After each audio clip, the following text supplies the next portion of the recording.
It was just CBD, maybe THC, plus a little rum. Beans, booze, and gummies. Perfect flight plan. But first, Nation, let's do this. It was just CBD. That's legal everywhere, right? With THC and rum. Math checks out. Good morning and welcome to Mornings in the Lab with Keith, Jon Andersen. Choices make legacies, Frankie. Yours, terrible. Baby, the Lady Drew is in the house to save the day. Your daily accountability partner, your morning routine, your live stream. Lady Drew, you're a saint, my guardian angel. Don't thank me yet, sugar. You owe me big. Yeah, bail plus interest. Where real talk collides with inspirational content, entertaining conversation, and a whole lot of laughs. Mental reps, Tommy. Mind over coconuts. The mind is a muscle, but you don't train it like that. Holroyd the OG is here. Listen, if you're watching on YouTube, smash the like button, subscribe. Beans are the fuel of kings. Whoa. Protein is fine, but bees no balance. Here comes the honey sermon. Drop a comment because we don't just talk at you. Strategic micro snoozes. Genius, right? Genius. That's called failure. We are building a conversation, a global conversation. Snoozers are losers. Apple made it easier to fail, but justice here is swift. It was plant protein, I swear. He was just drunk. Remember, this is an R-rated show. You're real people, but in AI form, helping us real humans? Yeah. Welcome to Mornings in the Lab, genius. Either get the kids out of the room or tell them I'm gonna fucking swear. One mental rep. Every morning, shut up, alarm. Here's my rep. Drink coffee, avoid you. Oh yeah, Grandpa. Why does Uncle Keith have to drop the F word? The whole world's watching your mornings now. Not like this. Not like this. It's the only way they'll watch you. What's happening, my brothers? I gotta jump in on this quick. I ditched alcohol, built stillness instead. Now I run Texas's busiest float centers. You built a bathtub empire? Better than vegans. We'll talk more with Keith and Jon. Have you noticed yourself? Have you become a better communicator? Strength starts here, in your head. You know what I noticed the most? AI, reality, whatever this is, you showed up. Yeah! And now we're all stuck here. I can basically spend 90 minutes talking my morals and my beliefs. Yes. Which makes them stronger. So now what the fuck do we do? I wonder what Keith is doing. See, Jimmy leaves, the whole show goes sideways. True motherfucking story.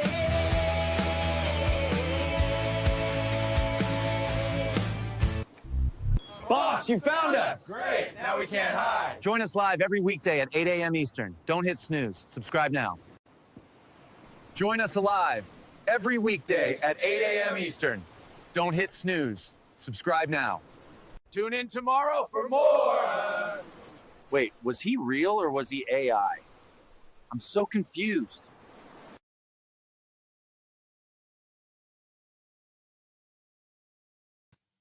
If you can squat a barbell, but you can't carry the weight of your own thoughts, today's show is going to change how you train, change how you live, because real strength starts in the mind. Melissa, Mornings in the Lab with Keith, Johnny, and all the whole entire Mornings in the Lab universe starts right now.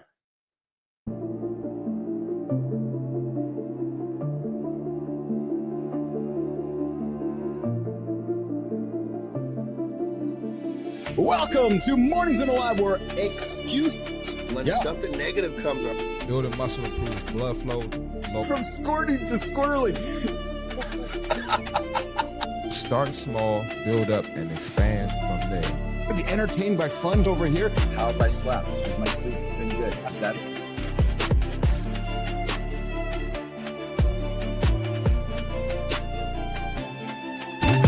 What doesn't come from breaking the rules, you guys?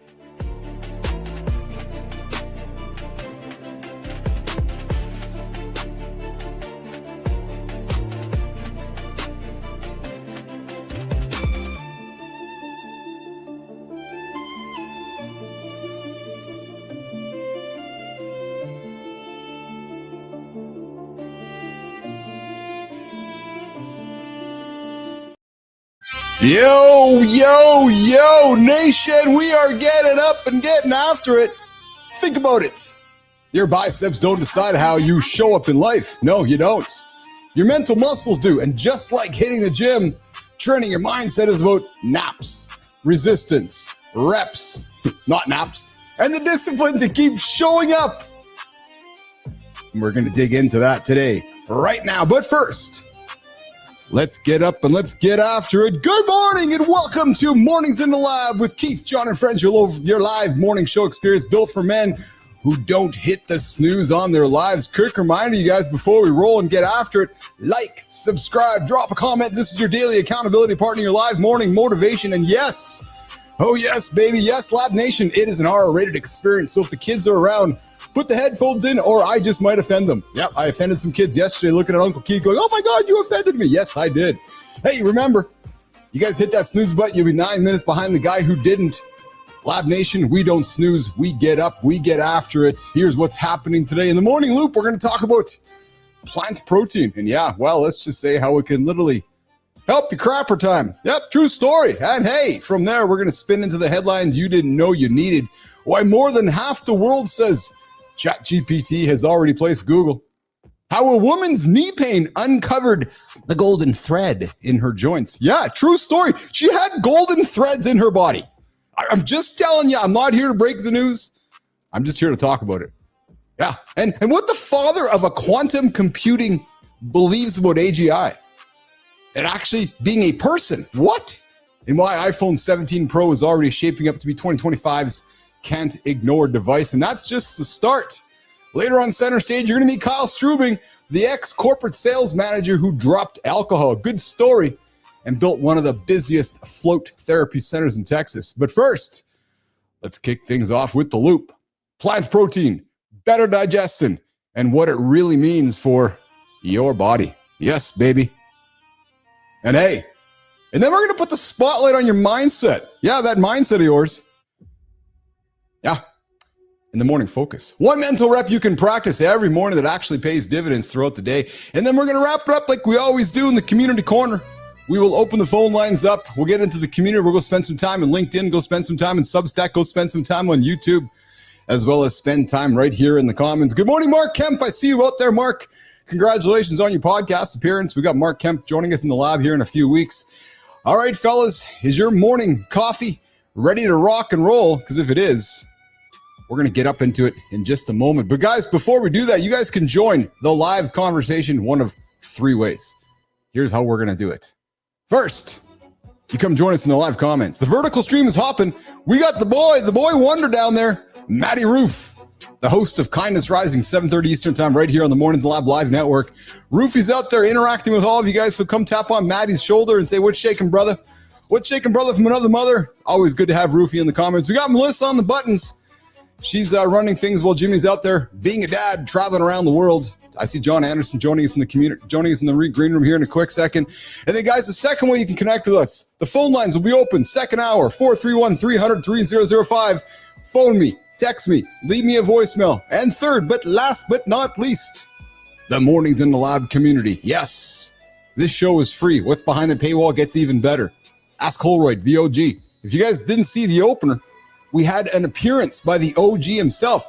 Holroyd, I told you, man, when you stepped up when nobody else was stepping up, Adam Holroyd stepped up, and you know what he did, Nation? Pulled out his wallet.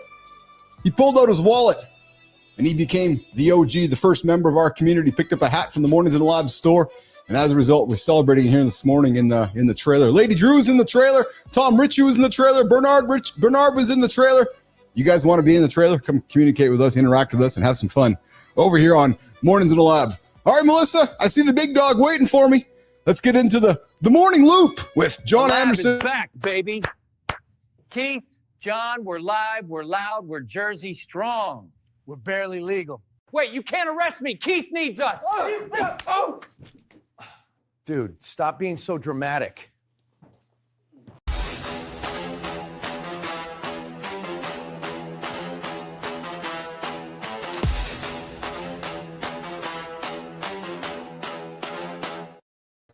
Johnny lighting up on the fly with the camera shining on him. How's it going, brother? Good morning, my brother. How are you? I'm fantastic. Thank you very much. That was a good time, man. Just coming in with the camera, light shining up, the flame. It looked like that boat that got blew up off the coast of Venezuela by the U.S. a couple days ago. But anyways, you know, You know, I burn through my fucking lighter fluid so fast because the transition always takes twice as long. So I sit there and burn the end of this thing. I'm fucking around. How are you? How was your day yesterday? Give me a 24-hour update on the loop. What's your loop been like, brother? It was good. I got a great workout. Yeah. You know, it's weird. Last night I don't know exactly, but I've been waking up and everything's good, but I felt like I was not quite on my sweet spot. And I think I got it back today. I think it was a sleep thing, you know, between guests and whatnot. You know, I'm so sensitive to being on the money. I can tell, I guess, you know, most people would never know, but I can tell the difference between being on and say being in the low 90 percentile. Yes. I tell you, man, ever since we've been hanging out, I've really been leaning into the idea of a feeling, right? Yeah. And leaning into it. And I'll tell you, man, it's because I know for a fact that you're the same way as I am at this point.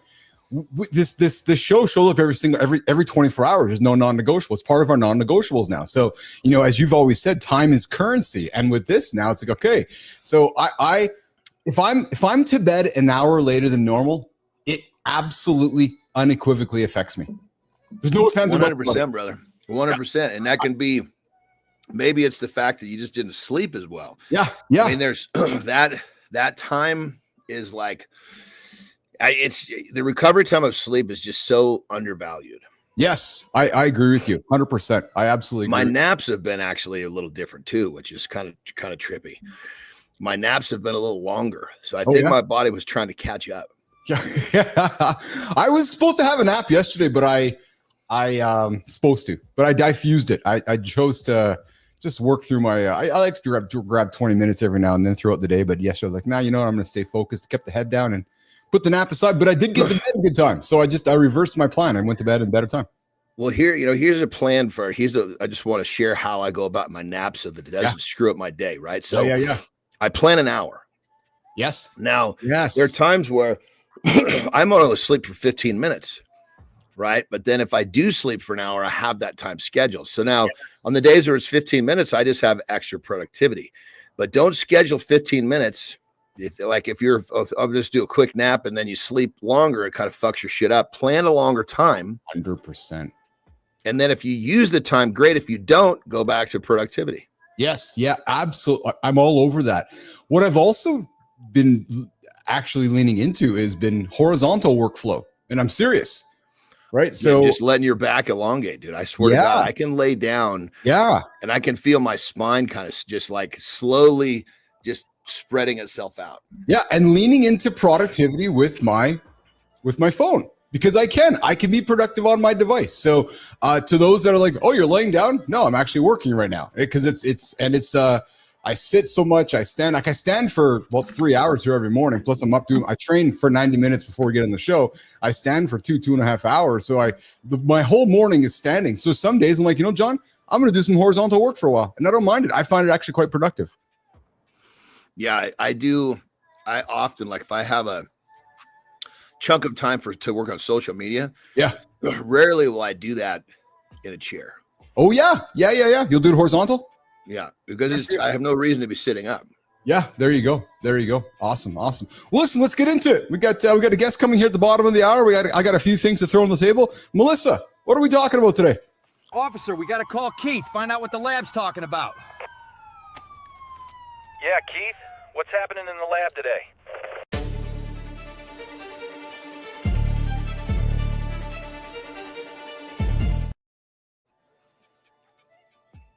Hey, so I know you're a meat guy. I know you love your meat. But maybe the surprising power of plant protein, Johnny. Maybe sometimes you might want to grab some plant protein to flush out the system. Lean into that topic for me, brother. I mean, you from a standpoint of, excuse me, get my nicotine out of my mouth. So from a standpoint of, I guess if you want to look at it from a number perspective, you have an argument. Yes. But anybody who knows what they're talking about doesn't look at the calorie, kind of looks at the macro, but focuses on the micro. I'm purely talking about shitting better. So I will tell you, I will tell you an experience I had. I stopped beef for about a week. Hold on. So the plant protein talk is to shit better. Yeah, 100% just to poop better. Not Why fucking take the hard route to shit better? Jesus Christ. talk about it. There's so many ways to shit better. You know, it's like, why corner yourself into using only plant protein? Maybe somebody wants to choose to eat some plant protein, which might, so what I'm saying is maybe leaning into some plant-based proteins like beans just might help you have a dump a little better. Well, I guess the question I'm just I'm trying to understand our conversation. Well, maybe we can just choose the fucking most inefficient way to do everything in life as well. go lean into it with me. Go. Well, I mean, if taking a dump is the number one order, right? Yeah. I wouldn't be leaning into the protein part of plant to take a dump. Keep going. And obviously people go into fiber, right? Yep. You gotta have fiber. Fiber's healthy, yada yada. But when it comes down to it, taking a dump, I mean, shit. You want to start off with, you want that plant, whatever you're going to use to work better. Lay off the fucking processed foods first. It'll work like a goddamn charm. Yes. I think so. So more so, the argument around this is the surprising power of plant protein. So I can share with you my experience. I spent a little bit of time. I said to myself, I'm going to stop eating meat-based protein for a while. It was a few years ago. True story. I tried experiment guy like yourself, right? So you know what? I'm going to stop eating beef and I'm going to lean into more. It didn't last very long because I like my fucking meat, but I tried it. And I will tell you, I remember talking with AJ. There was a week because I went to this exercise with AJ. I was like, you know what? I'm going to stop eating meat for a week and I'm just going to eat plant-based protein. Well, dude, I was shitting a forest for a whole week. Every single day, I was just shitting out a forest. Right? You know why you're fucking shitting out a forest? Because your body's going, okay, let's get rid of all this stuff that you want. Can I have back the stuff that I want, please? So I went back to eating my beefs. True story. But again, this is more so about the surprising role, and because you know this, like fiber plays in digestion. And sometimes we may want to choose plant-based protein to help with that. So that's more so the point of this conversation. Yeah, I guess I'm still really, this is just I guess this is like a language that's so fucking, not sound like an asshole. No. A language that's so like, well, it's foreign to you. It's foreign to you because you're not one who speaks in the world of plant-based protein, and I can respect that. Nothing but props. Well, no, if we're gonna talk about plant-based protein, but it's not centered around taking a dump, there's a conversation. Yes, but it's like I'm trying to think of a fucking good example here, and it's this. I can't even think of one so far off the fucking reservation that actually compares. Where somebody would have one. And hey, listen, so we'll get into that a little bit throughout the show here today. Also, join bottom of the hour. We got a dude who ditched his alcohol. Just like yesterday, we had that lady who ditched alcohol. Yesterday, Carrie Schweer, right? So we had a guy, Kyle Strubing, coming up at the bottom of the hour, who ditched alcohol and built Texas's most booked up float therapy center. I got to be honest, I'm kind of curious about this. Joining us at the bottom. Interesting. It does, 100%. It does. Yeah. Anytime you can build something and it becomes, popularized, you got a vision. Exactly 100%. A deep dive we're going to get into talk, John, how to train the mental resilience. I know since we have started working together, you and I have really walked down the path. I'm sorry, I just got a quick question. We're like going down the list. We're going to talk about. Does it mean we're coming back to plant-based protein? To take it down? I'll weave it through at some point. Yeah. Oh fuck. Okay. So, Jesus, I thought we were leaving that ridiculous shit behind. Or maybe I will just leave it aside. You never know, Anderson. I just don't fucking Uncle Keith just might go back on you here. But I want to talk a little bit also mental resilience, because since we started working together, we both understand the power of physical training, but more and more, especially as we age, we really have uncovered the strength we gain through mental resilience and the mental strength. And I love the quote you've dropped, which is if humans would spend as much time training our brains as we trained our chest or our biceps, man, would we have a lot of strong humans out there.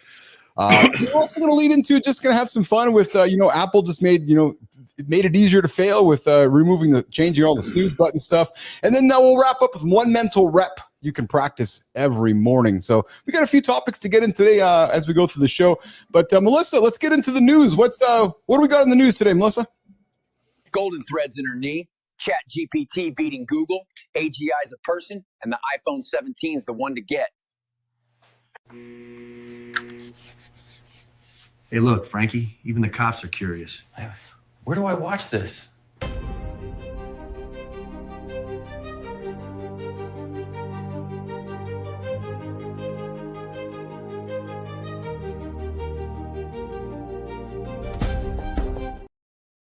I knew this is the first one to lead with you because you're doing this.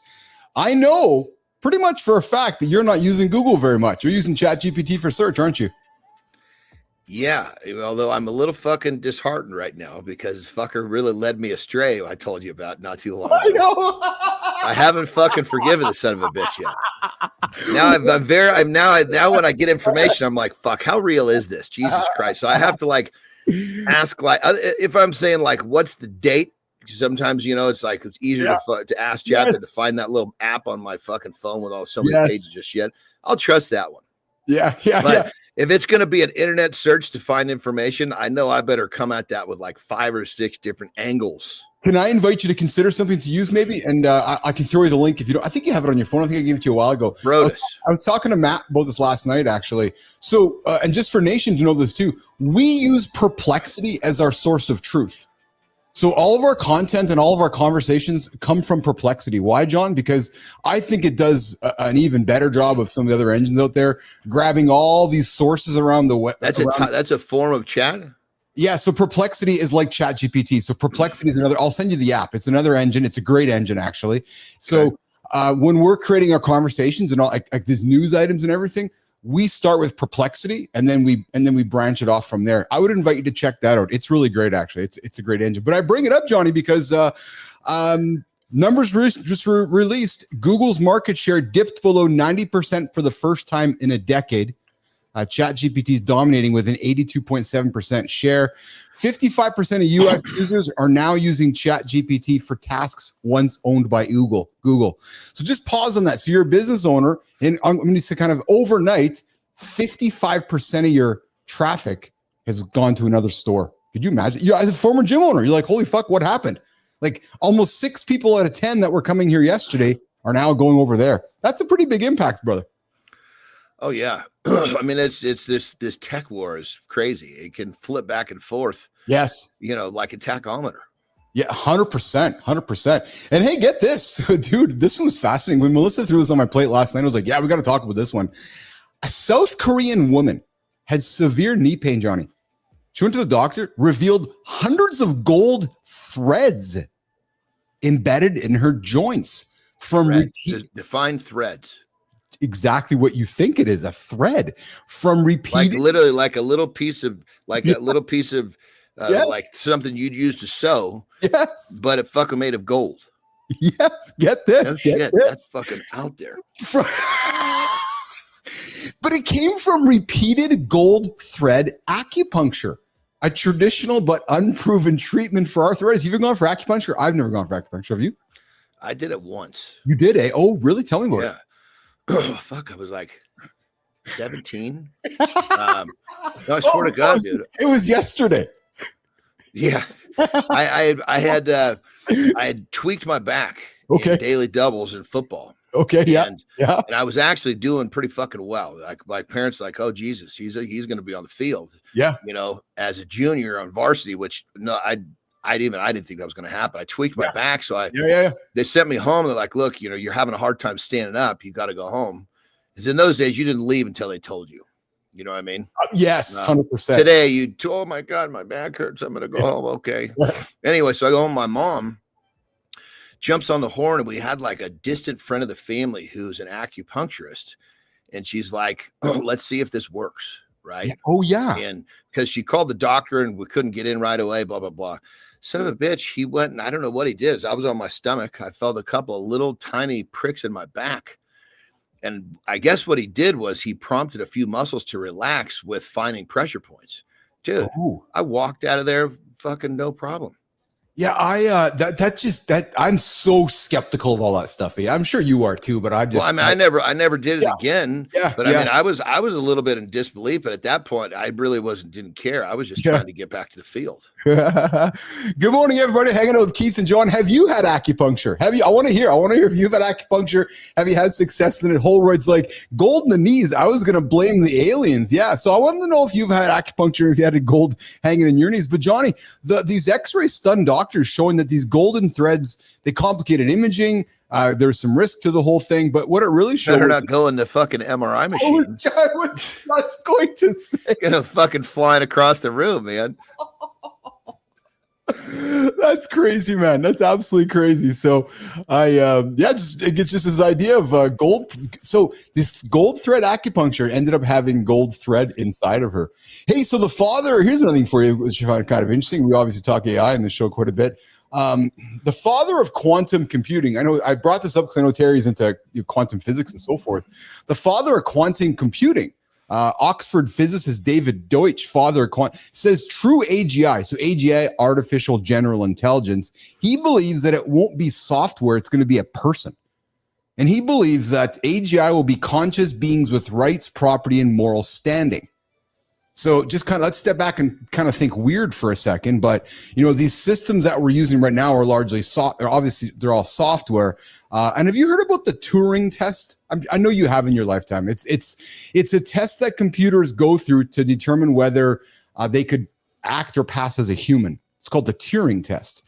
So this guy thinks honestly, bro, I've never heard of that before. Yeah. So they put machines through these tests. So just like a human, go test. And if it can pass a number of benchmarks, it's moving towards AGI. So this real quick, brother, on that level, I have never talked so much tech in my life until you. I know, and I'm loving it. I always have someone on my team that can deal with this shit. It's like I love teaching you. I'm like I'm kind of like that, that baby deer that can barely stand up with the shaky knees in the tech world. So I have a monster on a team that I can flip it out to, and he can come back to me with what I need to do.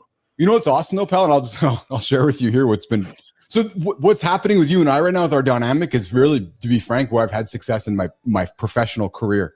I've learned that I can communicate with my peer group because I'm nerdy and I can understand these concepts and teach them and have conversations with my peers, right? And this is really where I've succeeded in life, just being really frank right now, where in business I can kind of go, okay, I understand that, and I can connect the dots and then I think make it interesting for you because I see you lean in, your ears perk up, and I think I'm good at finding these things that I can grab interest with my friends. So I agree. Quick question on that. Yeah. So in the heart of hearts, do you consider yourself nerdy? I do. Yeah, 100% I do. Yeah, absolutely. And I always have. It's back to yesterday's conversation, John. I think that's where I really struggled as a young man growing up because, where I thought I was the jock, but I wasn't really the jock because as a boy growing up, you play hockey and sports, but yet I was more comfortable being nerdy and computer wise, but growing up in those era, John, like you and I did, that's kind of not what you did. It was like the book nerd. Remember the nerds? We grew up with that movie, right? So, But yeah, I would consider myself more on the introverted nerdy side for sure. Well, and that's, that having that, kind of like you wear your shit on your sleeve, kind of like I do. That's what makes us. Yeah. 100%. Absolutely. 100%. Well, that tells us exactly why your AI counterpart has got none of that in him. Fuck. Well, listen, I just fucking put the picture. You put that in there and say, listen, dude, tell you're talking to Chad or Manus or who the fuck you're talking to or whatever this new one is. Say, look, make this character, but make him a fucking G. Take that part of me that I've owned and leave it behind. That's it. Yeah. Leave the husky fat kid aside. 100%. That's exactly. Good morning, guys. I see you guys all in the comments. You guys are active out there today. I really appreciate that. Hey, so what iPhone do you have, Johnny? Do you have like a 16, 17, 15, or you don't even fucking know? Fuck, I don't know. I have the one that still works until it starts to glitch, and I have to get another one. And I get the newest. Every time I get one, I just get the newest badass. Yeah. And then I work with it until it starts glitching. Yeah. The problem is at least for me, it's like a couple day drill to get the new one up to speed. It's like, fuck, every time I go to log in, I'm like, Jesus Christ. You got to reset everything, right? Oh God. It's like, so it's never as simple as it's made out to be. No. Yeah. So I hold on as long as I can. The last one, I got what's the newest, the trilobite or something, the trillion. Something like that. Yeah.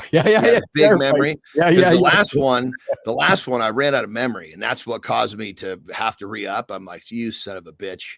Of all the things, I should have bought more memory. That's why I got to do this a year early. So I'm bringing it up because here's what I'm learning from our audience. Our audience is loving these practical things that, you and I live with. So, okay, next week, new iPhones are coming out. So right now, some dude's listening to us going, oh, New iPhone. What's it all about? Terry's waiting for that. She's been waiting. Yeah. Well, I'm gonna offer this though. So yes, new iPhone 17 next week, John, on the 9th. But next September 2026, the folding iPhone's coming out. No shit. Yep. And this That's week cool. Ming Cho, the big analyst, announced that Apple upped their shipments of their folding device next year. They figured that folding device is going to be a massive success because guys like you, guys like me, the older generation they can't make the font any bigger on the screens because our eyes are. So it's going to be a bigger device. Well, it's going to open up, right? So it's going to be like your iPhone, but it's going to be basically 2 screens, right? So just like the Samsung Folds, you've seen those folds in the market now for the last 8 years. But but the idea behind unfolding is so it's bigger once it unfolds. 100%. Yeah. No So shit. take It's your going to be iPhone, like a mini iPad. Yeah, so take your iPhone, Johnny, and just put 2 side by side, and then there's going to be your. It's going to fold.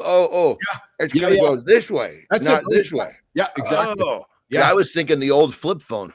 Yeah. What's up, Tom Ritchie? Hey, Tom, did you see yourself in the trailer? Tom Ritchie was interviewing the folks, Frankie and Tommy, as they were getting out of jail. His lady Drew came and saved the day.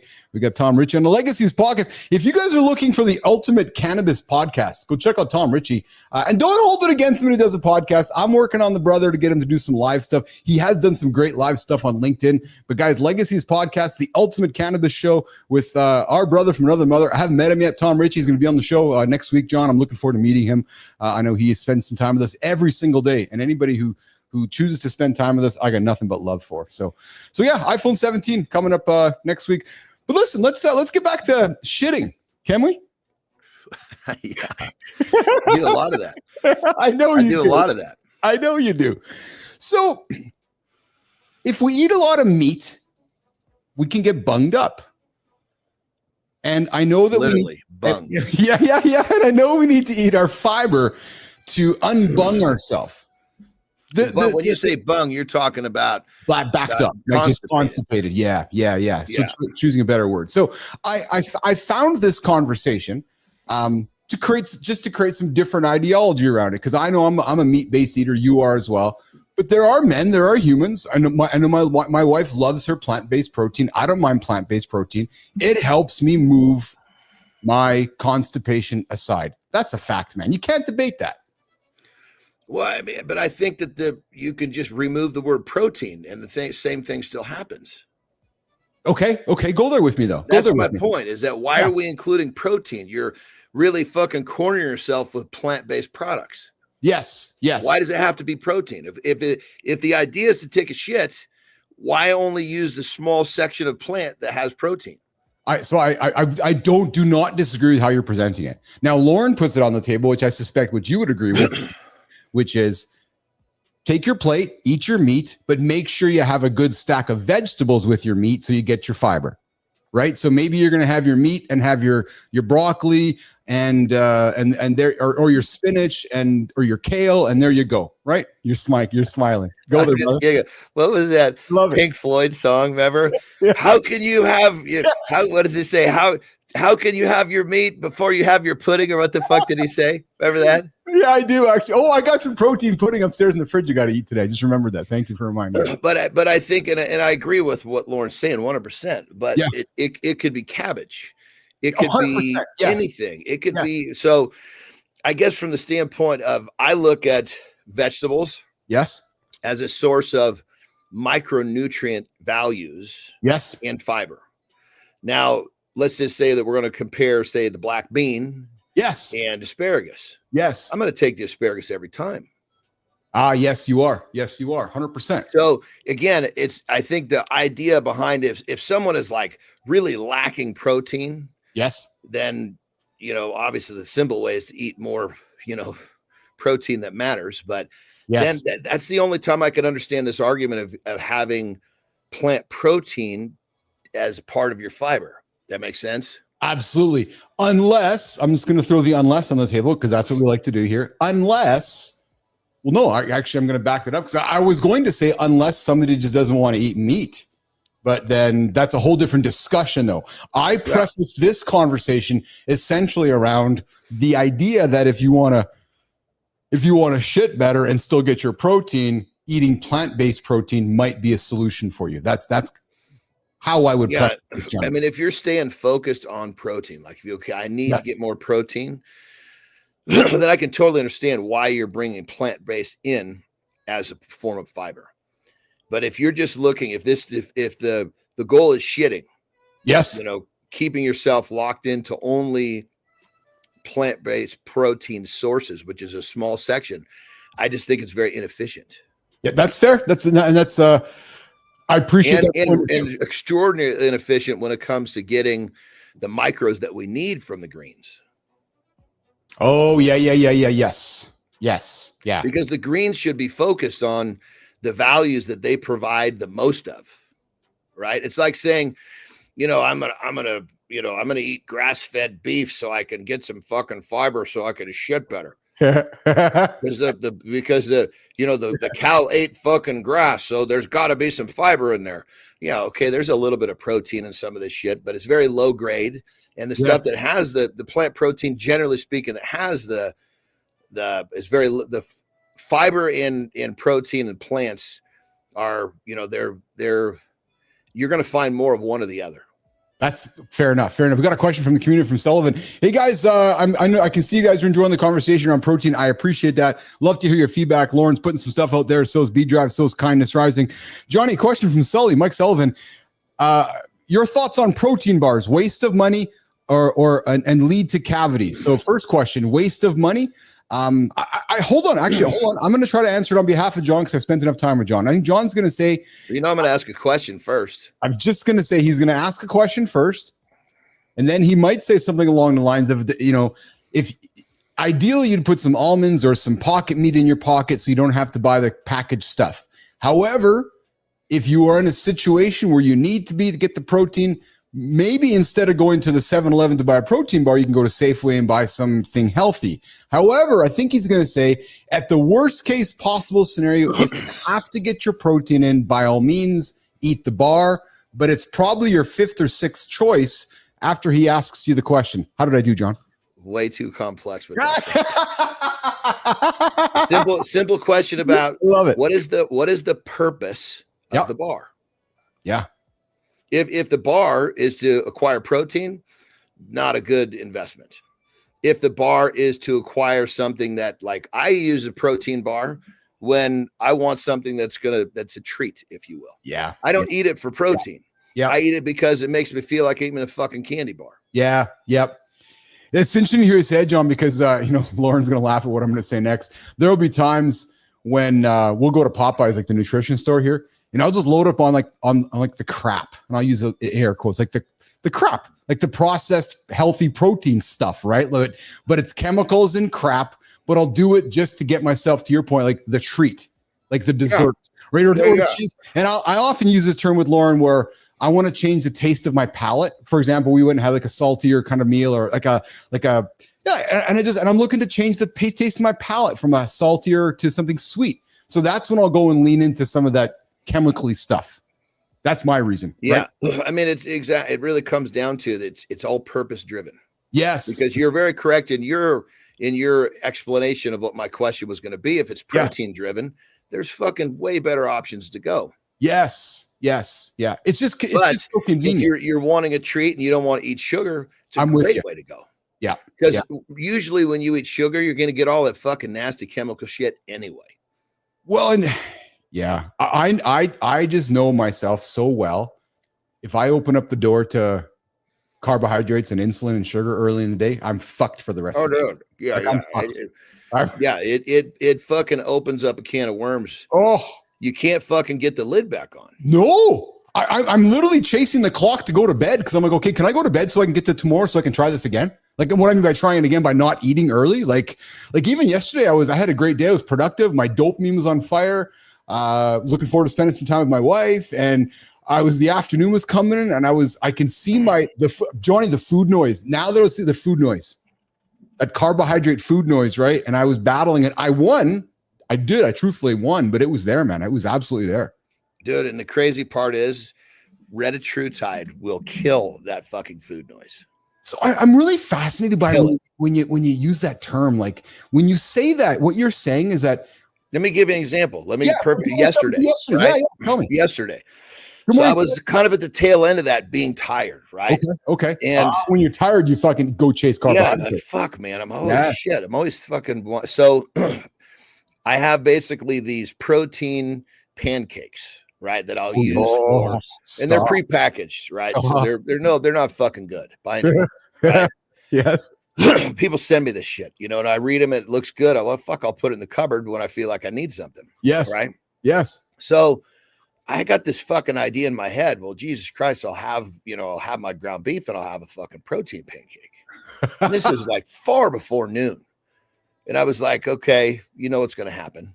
Yes. You're going to be chasing this all day. Yes. So I said, well, you just wait till once you're done, you can have one of these right before you go to bed. Right. Just like you said, that would have been before at a True Tide. I would have been fixated on that all fucking day. Right. To get to that protein pancake. Absolutely. Last night I had my fucking last meal. Take it or leave it. Oh yeah. Interesting. It makes that shit less important. Yeah. It does something to the addictive center in the brain.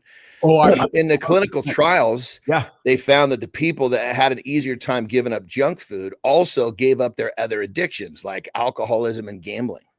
Interesting. Mm-hmm. Yeah, that's fascinating to me. I got Petrocelli's dad coming in saying, I use the bar to get a good old fashioned. I'm not sure what you mean by that, Petro's dad, but I'm fascinated by that. Good morning, Spartacus. How's it going, brother? Spartacus, I featured you in and Global. Michael, you were also in the trailer. If you guys find yourself, let me know if you guys found yourself in the trailer. Johnny, this morning in the trailer. Hey, real quick, to go back to help you understand food noise. Yeah, please. When you say, you know, if you have something in the beginning of the day, you're fucked. Yes. It's the food noise that fucks you. Oh, yeah. That you know what's coming, so you have the discipline not to take that first step. If you took that first step, what would haunt you is the food noise. That's food noise. Interesting. That thing, that voice that just won't leave you alone because you hit the trigger, right? Yeah. That's food noise. How nervous are you? So, question for you. So, putting aside the way that we take it, and let me back it up. So, I want to talk. You mean we administer at a True Tide? Yeah. So, but hold on. Okay. But I want to take you down a path here. So, right now, the way we're taking peptides and so forth, we're taking with the injectables, the subcutaneous injectable, right? Little stab and off we go, right? We know in the next year they're going to release the pill. Now, I understand your POV. I understand going through the liver. You don't like it. Get all that. Well, it's even worse than that. A peptide doesn't make it through the fucking stomach. And if it does, a very small percentage makes it through the stomach. I want to invite you to think of what's different. So put all that aside for a moment, Johnny, and go here with me. Okay. It makes me nervous that there's going to be an entire generation of society that is going to be taught that you can take a pill. Like actually no barrier to entry, Johnny. Eat this, lose weight. That's fucking, because you and I grew up in the world where we grew up with Suzanne Summers and all these ridiculous fad things, which was, I just wish I could have a pill and lose weight. Like John, like Lauren and I were talking about a couple of days ago, man. Like we're going to have a lot of fucking skinny people who are lazy and have no habits and have no ways of getting to their goals because they just think you can take a pill. Well, I mean, fuck, this is the world we live in, brother. If you go back far enough in time, there's been variations of this that have been, you know, as soon as we started, like, what's the word? Like farming? What's the cultivation? Yeah. Okay. Yeah. As soon as that started, what you're describing in some way, shape, or form started happening. That's because all of a sudden we have this abundance of fucking food, right? And that abundance of food, we weren't designed to have that. I guess what you're saying, I'm going to kind of relate it to, maybe it's like, again, I'll say, you and I and our nation that we grew up with the cholesterol discussion, and then you got to take your cholesterol pill. So now our generation just grew up going, okay, I can eat whatever I want because I know I'll get to a point where my doctor can say, take your cholesterol pill and off you go. Take the magic pill. Right. And I fucking hate that. And I feel like it's like the same. I know you're smiling because I'm the same way. It's like the same thing with this, which is, okay, don't worry about going to the gym. Don't worry about eating whole foods. Just eat the pill. Dude, so if you do some like research and looking back at different civilizations. Yeah. And the ones that lived, like they call them centurions, the ones where almost all of them lived over 100, right? Well, first off, these bastards moved every day. Yes. Right. So because they moved every day, generally speaking, cholesterol becomes less dangerous. Yes. Right. Yes. So if you go back and you find these centurion civilizations and you find out different like markers about them. Yes. They all had fucking over the top cholesterol and they live fucking forever. I think cholesterol might be one of the biggest Western medicine scams on the planet. It's brain function. It's sex drive. Now, keep in mind, I'm not afraid of cholesterol for myself because I live a life that makes cholesterol not damaging to me. Yes. But now, if I was the fucker on the couch complaining about why my bag of Cheetos doesn't have as much in there and it costs me twice as much, that guy is at major fucking risk of having cholesterol hurt him. Right. So, not to mention too, we're finding that cholesterol mixed with high levels of sugar, that's what creates the shit that sticks to the inside of our arteries. So these centurions, they weren't eating fucking sugar. You know, I think I'm good at my job. I'm going to pat myself on the back for a second here. So I'm going to take this into an entirely different direction that you couldn't even imagine. So you mentioned centurions living forever. So I was talking yesterday that there's the world is shifting and the big autocratic leaders all met in Beijing yesterday, Putin and and Xi. Well, there was an off the mic moment. So you're wondering how am I getting here with you? Well, listen to this. There's an off the mic moment captured with those three guys walking down the carpet. And they were talking about what you just said, is that humans are living longer than ever and that they got to talk about the political, geopolitical, and how this it's going to impact their society. I bring it up because it was not a scripted moment. It was an off the mic moment where Putin and Xi were talking. Yes, 70 now is like being a young child. Humans are living to 100, 150. And I'm serious now, those three nations that are all about controlling humans, they're going, okay, so we need to figure out how to manage this then, because if people are living to 150, you know what I mean? Hold on, real quick. Yeah. You think those are, I know you don't believe that. They're not the only three fucking nations interested in controlling humans. They're the only ones that admit it. Well, we both live in countries that are doing the same thing. So I'm with you, brother. Fuck. Just a different storybook being read. That's just a different storybook being told to people, man. That's all it is. Yeah, no, I mean, it's when it comes down to it. If you removed profit from drugs and medicine, we would have a completely different landscape. I mean, it sucks. Anytime you enter money into an equation, the whole fucking drill changes. You know, I'll throw something at you. So my mom has been feeling, she's a little bit under the weather the last few days. It's something with her neck or something. So she went to the doctor. And you know what just drives me nuts is that the magic of the placebo effect, right? When you go to the doctor doesn't do nothing for you except they listen to you, but yet for some reason you feel like you've accomplished something. Because it's like, hey, I got a sore neck. Can you help me? Well, maybe try this, try that. But it's like, but that you leave there. And I guess what I'm trying to get at is that I was asking myself as my mom was telling me the situation, I was trying to say to myself, so what's the ultimate goal here? Because there's the doctor, I guess the point is the doctor can't do anything. There's nothing the doctor's going to do. Because a human wants the doctor to say, you know what? You don't have neck cancer. You're not going to die tomorrow. That's what it is, isn't it? That's what it is. Yeah. We want the doctor to tell us something. Dude, it's the lack of understanding of the human body that freaks people out. Right? Yeah. People go to the fucking doctor for the stupidest shit only because they don't understand. I think like you pull a fucking muscle. The doctor is not going to fucking help a pulled muscle. Well, it's funny because Lauren and I are talking about it too. Like, okay, so should I go to so here's how it works in our fucking system here in Canada, right? So maybe you're feeling under the weather, the sniffles. You have to then ask yourself this question. Okay, so all my Canadian friends, Richie, I know you're out there in Canada. You ask yourself this question. Okay, how bad is it?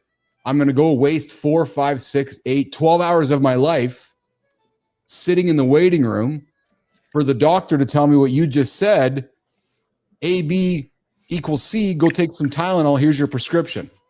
Really? I decided for 12 hours for you to give me a Tylenol 3 prescription. You know what I mean? Like, but yet for some, maybe that doctor telling you that, it's that placebo of comfort.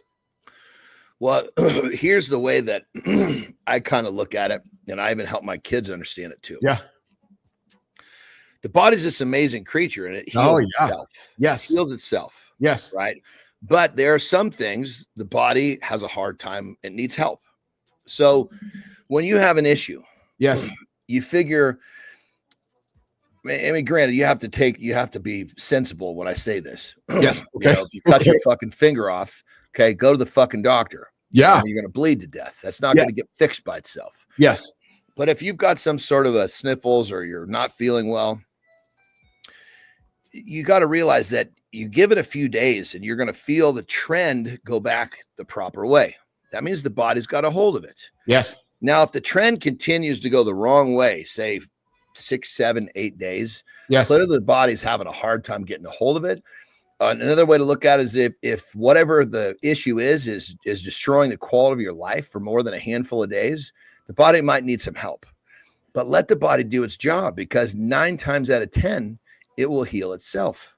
Well, it's interesting because Richie puts it on the table, and I think he's best. And ask yourself this: like in 2025, like what the hell is the point of a general practitioner, a GP, when all the knowledge is in your ChatGPT or Gemini? And I know you're laughing about what's real and what's authentic and what it's telling you, but my point is, a GP, a general practitioner that's supposed to have all this knowledge to kind of give you a Tylenol 3 or give you a stat, whatever it is, right? They're going to give you.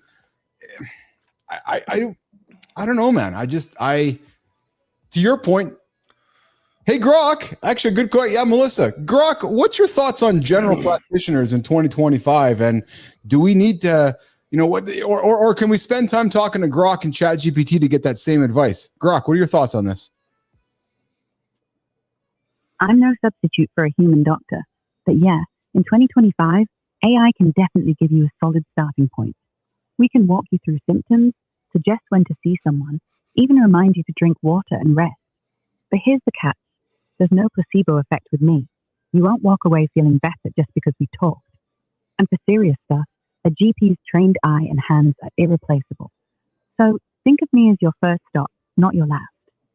That's interesting. So think of me as your first stop instead of your last. But what's interesting, Johnny, is that my mom's 75 or 80 is like her placebo is going to the human first.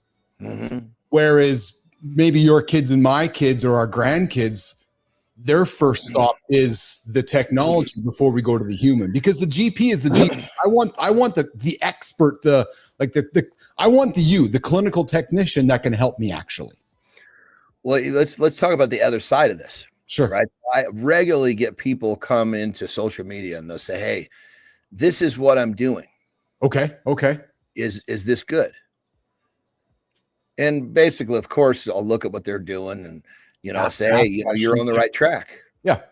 Boom. That's all they needed. They just wanted some sort of a stamp that someone who knows tells them they're moving the right way. Now, if someone is off track, I don't be a dick and say, no, you're off your fucking rocker. What I'll say is, are you getting the results you're looking for? And they'll say no. Okay. Well, then you probably need to change some things. Yes. But the point is, people want to have confirmation that they're okay and they're moving the right direction. Yeah. And they want it from someone that they feel can, that's, I guess, trust would be a word that they're going to ask someone they trust so that they get a peace of mind. Well, and I think that's the era we are living in now, which is where I see immense value in what you're doing with university, with your peptide knowledge, because I want to talk to somebody who's done it. So, for example, role playing, I'm like, okay, I'm interested in trizepatide.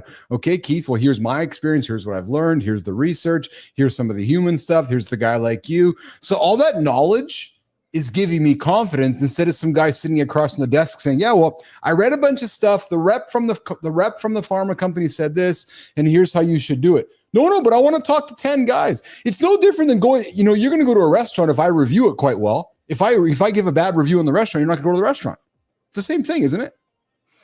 Well, and how many times you go to a restaurant and you say, hey, or I'll say, which steak do you think is the best here? Bingo. Yep. That experience, right? Tom Ritchie comes back and says, a couple months back, I got mallet finger at BJJ, splinted it for weeks ahead of getting into GP, the general practitioner, strict not to move it. The GP removes the splint and moves my finger around, reset all the healing. Useless. Yeah. Fuck. I mean, like myself, I have a pretty deep knowledge of how the body works. Yes. So 100%. I mean, if you look at the last 25 years of me and doctors, yes, it's not been doctors per se. Of course, they're doctors, but they're surgeons. Because I go when I need to get fixed. That's an interesting difference. Something's broken. Yes. The body will not heal this. I need to go get fixed. I need help. The body needs help. But if I pulled a muscle, I'm not feeling well, it's like the body will bounce back from this. Well, now, granted, I can identify strep throat. I got strep throat. You can see in the back of your tongue. You put a spoon in there, push your tongue there. You got all those pus pockets on your throat. That's infection. That's strep. You need an antibiotic. Yes. Right. So what I do in there, text my neighbor. He gives me the antibiotic. He's a doctor. There you go. But I like you bring that up. We're coming to the top of the hour. I'll release you for a piss here, and we'll get into the second hour here in a second. But I like you bring that up because that's kind of my point. I feel like GPs are, I to all my GP friends, I don't want to say you're useless. I just think that the ideology around today's GPs, with all the knowledge in our pockets, their roles are changing. I want to talk to the surgeon. I want to talk to the expert that my body hasn't been healing. I've been trying to do it on my own for the last few months. Okay, you're the expert in this. I want you to tell me. That's what I want to. That's what I'm not going to waste any time sitting at a doctor's clinic for him to say, well, looks like you got a hangnail there. Go take some T3 to relieve your pain. Really? But I'll tell you, back to my mom, it's incredible, the placebo, because she was bothered. And she's like, I'm just going to call the doctor. And in my head, I didn't say this to her. Hey, mom, if you're listening, like, what the fuck's the doctor going to do? But I knew this the moment that he says, here's some T3s, to your point, there's the human, the authority figure saying to her, here's what you need. It should make you feel better. She leaves there going, okay, an authority figure told me something that I wanted to hear. What is T3? Tylenol 3. Sorry. Oh, okay. You would have crushed. You know how fucking toxic Tylenol is, brother? Oh. Yeah. I mean, when kids go and they decide they've had enough and they find their parents' pill bottle and they take a fucking bottle of pills and they kill themselves. Yes. They could do the same fucking damage with a bottle of Tylenol as they could a bottle of Vicodin. Yes. It's the Tylenol that kills them, not the fucking Vicodin. Yeah. It's funny. I can't remember the last time I took a Tylenol. I already popped an Advil every now and then if I have like a headache or something's bothering me. Dude, I'm telling you, during my pill addiction, a good part of my pill addiction, it was I can't remember the name of it, but it was 10 milligrams of the painkiller, 325 of Tylenol. At different points, I was some 15, 20 of those things a day. Jesus, fucking cooked my shit my insides took a bigger beating from that Tylenol than, unbelievable. Oh, I imagine. I can only imagine. All right, well, listen, everybody. Good morning. You're hanging out with Keith and John here on Mornings in the Lab with Keith, John, and friends. Top of the second hour here. Melissa, let's do this. Let's sneak Johnny out of here for a quick little break. I'll reset second hour, and then we'll get into some of our big topics: strength beyond the gym, training the mental resilience, and I got a few other things to put on the table here. So let's do that. Melissa, let's reset John. We'll get him out of here, and I'll reset hour 2 here this morning on Mornings in the Lab. Good morning, everybody. What's shaking, nation? You're hanging out here with us on a middle of the week. Let's get my notes in front of me here. Hour 2 is where we're going to go even deeper into today's theme: strength beyond the gym, training your mental muscles.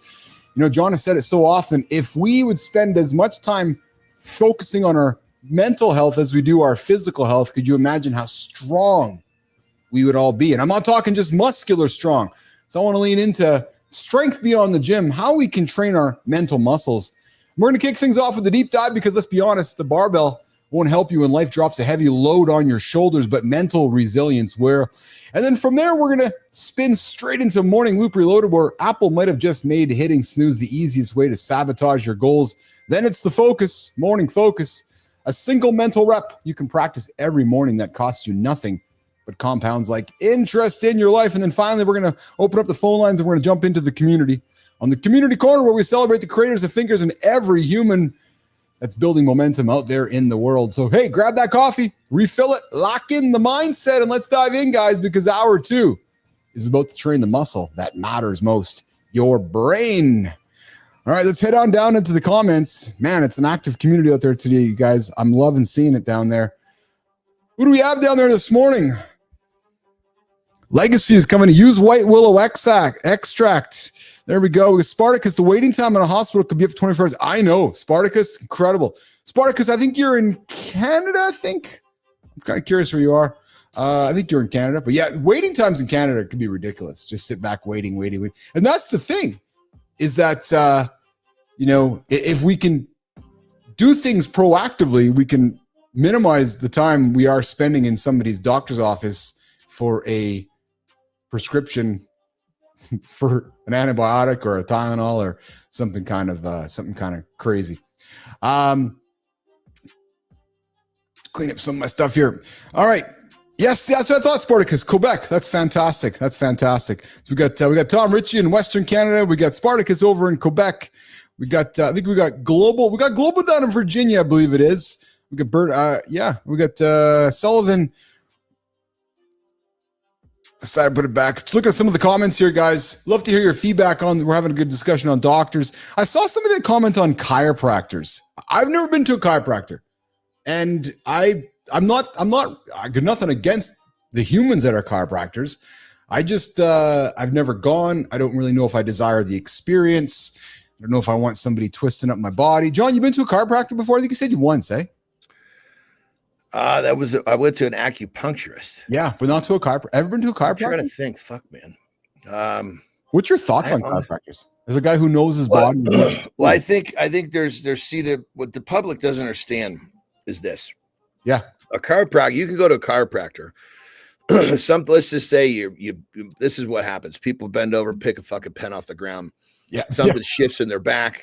Now nerves pinched. They can't stand up straight. Yes. So they go to the chiropractor. A good chiropractor will figure out where that is, pop the back, relieve the pressure, boom, right? Here's the problem. That the issue came about in the first place because the back was weak. Yes. Yeah. So if a chiropractor would say it's not a very good business model, but he'd say, okay, look, we got this fixed. What you need to do is go home and every day start doing ABC. Well, that basically keeps him from having a return customer. So, of course, he doesn't do that.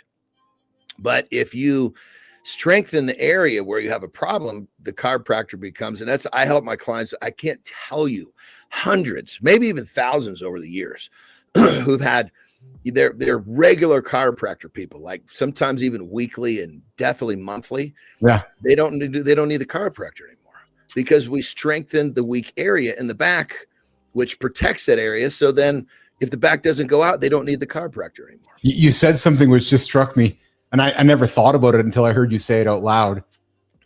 But the chiropractor is actually it could be an awesome monthly recurring revenue business, right? Because it's one of those. What do you mean? What do you mean could be? Fuck.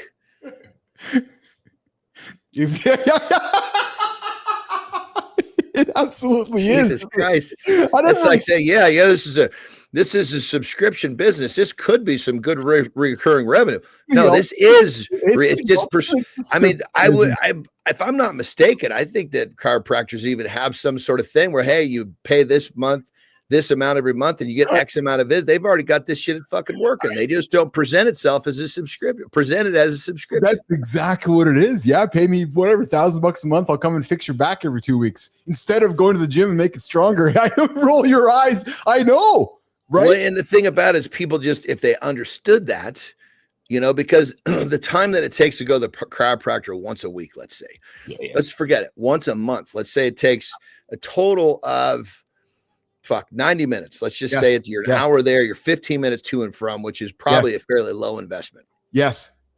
That 90 minutes spread across a month. What is, do the math? That's 3 minutes a day. 3 minutes a day. You can fucking fix that problem forever. And you can do it in your living room. Touch your toes 3 minutes a day. Save yourself. No, you don't want to touch your toes. That's you want to strengthen. That's stretching. Oh, yeah. Sorry. Yes. Yeah. And it's the simplest thing. If you have a lower back issue, start doing 3 minutes, literally 45-ish second Supermans. And this fucking problem will go away like a fart in the wind. Remember I told you I was, I had whatever, I hate the word tweaked, but I just buggered up I had a little issue with my back last week. Yeah. Superman solved it. I get over it 100%. I know and just don't stop it, and it'll never come back. So the thing is, I love doing the Superman. I get because you know what? It's horizontal, and I don't mind doing it. I go lay on the floor there. My dog comes, hangs out with me, and I stretch like a motherfucker. Right? Sometimes I get some push-ups at the same time. Like once I'm down there, I'm like, well, I'm already down here. I'll do some push-ups. I'll do some Superman, and before I know it, I got 3 minutes, 7 minutes of work done. And you do that, you accumulate it all, and that didn't even look. If you're a multitasker, go 30-second Superman, 30-second plank. Yeah, do that 3 times every fucking morning. Your waist will tighten, and your back you'll not have those back issues anymore. Yeah. Good morning, everybody. Hanging out with Keith and John. I see you guys there in the comments. Hey, Johnny. So I got an idea for you. We're gonna have a conversation around stronger mind, stronger life, how to train mental resilience. Maybe that leads you into your lifestyle tip, and then let's come back and have that conversation. So let's do a lifestyle tip, Melissa, with John, and then we'll come back and talk stronger mind, stronger life, how to train mental resilience. And I want to lean into a conversation I had with Carter yesterday, Johnny. About this exact thing, because he's now living in a stranger's house, and we chatted last night, and I saved it for this morning's conversation. So, Melissa, let's do that with John. Let's do the lifestyle tip, and then we'll come back and have a conversation about building stronger mind, stronger life, how to train for mental resilience. That's Mornings in the Lab on the screen right now. Shut up, Frankie. Jon Andersen's lifestyle tip is coming.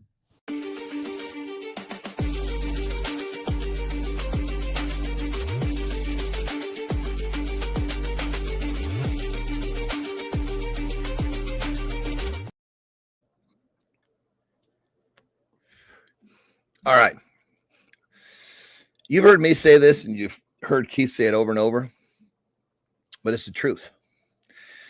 If a man or a person, for that matter, trained his mind or his brain like his chest, or say even the cardio machine, you'd have whatever you want. Why? Because the brain is like a muscle. It will basically, you train it to do the things you want it to do, such as when you wake up, most of you guys go right into this state of thinking about all the shit that stresses you out. You go right into a state of anxiety.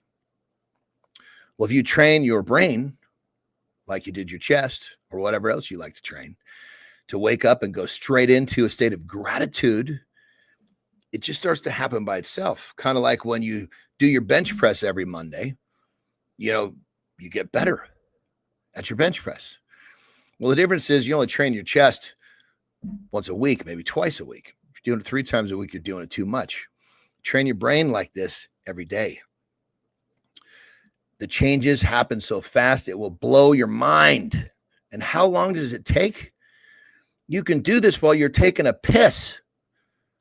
Get your butt out of bed. Here's the plan.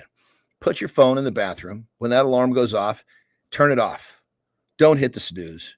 Go take a piss. And as you're standing there taking a piss, this is where you practice gratitude. You think, man, I am so fucking lucky for X, Y, and Z.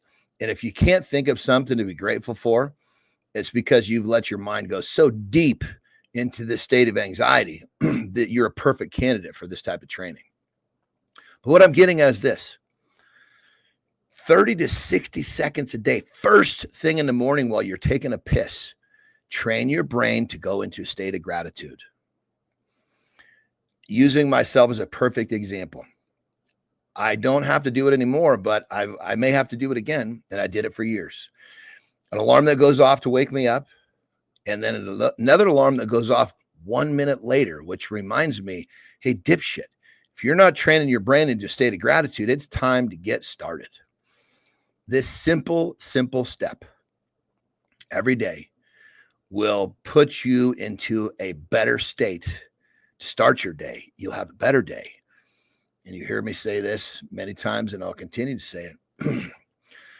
A good day can turn into a good week. A good week can turn into a good month. A good month can turn into a good year. And a good year can change the rest of your life. It all starts with training your brain. Rock and roll.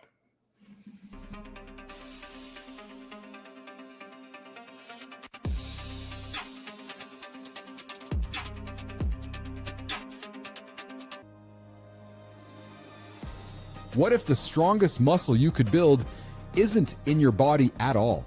Every morning, millions of men hit the gym to get physically stronger, but there's one critical training most completely ignore.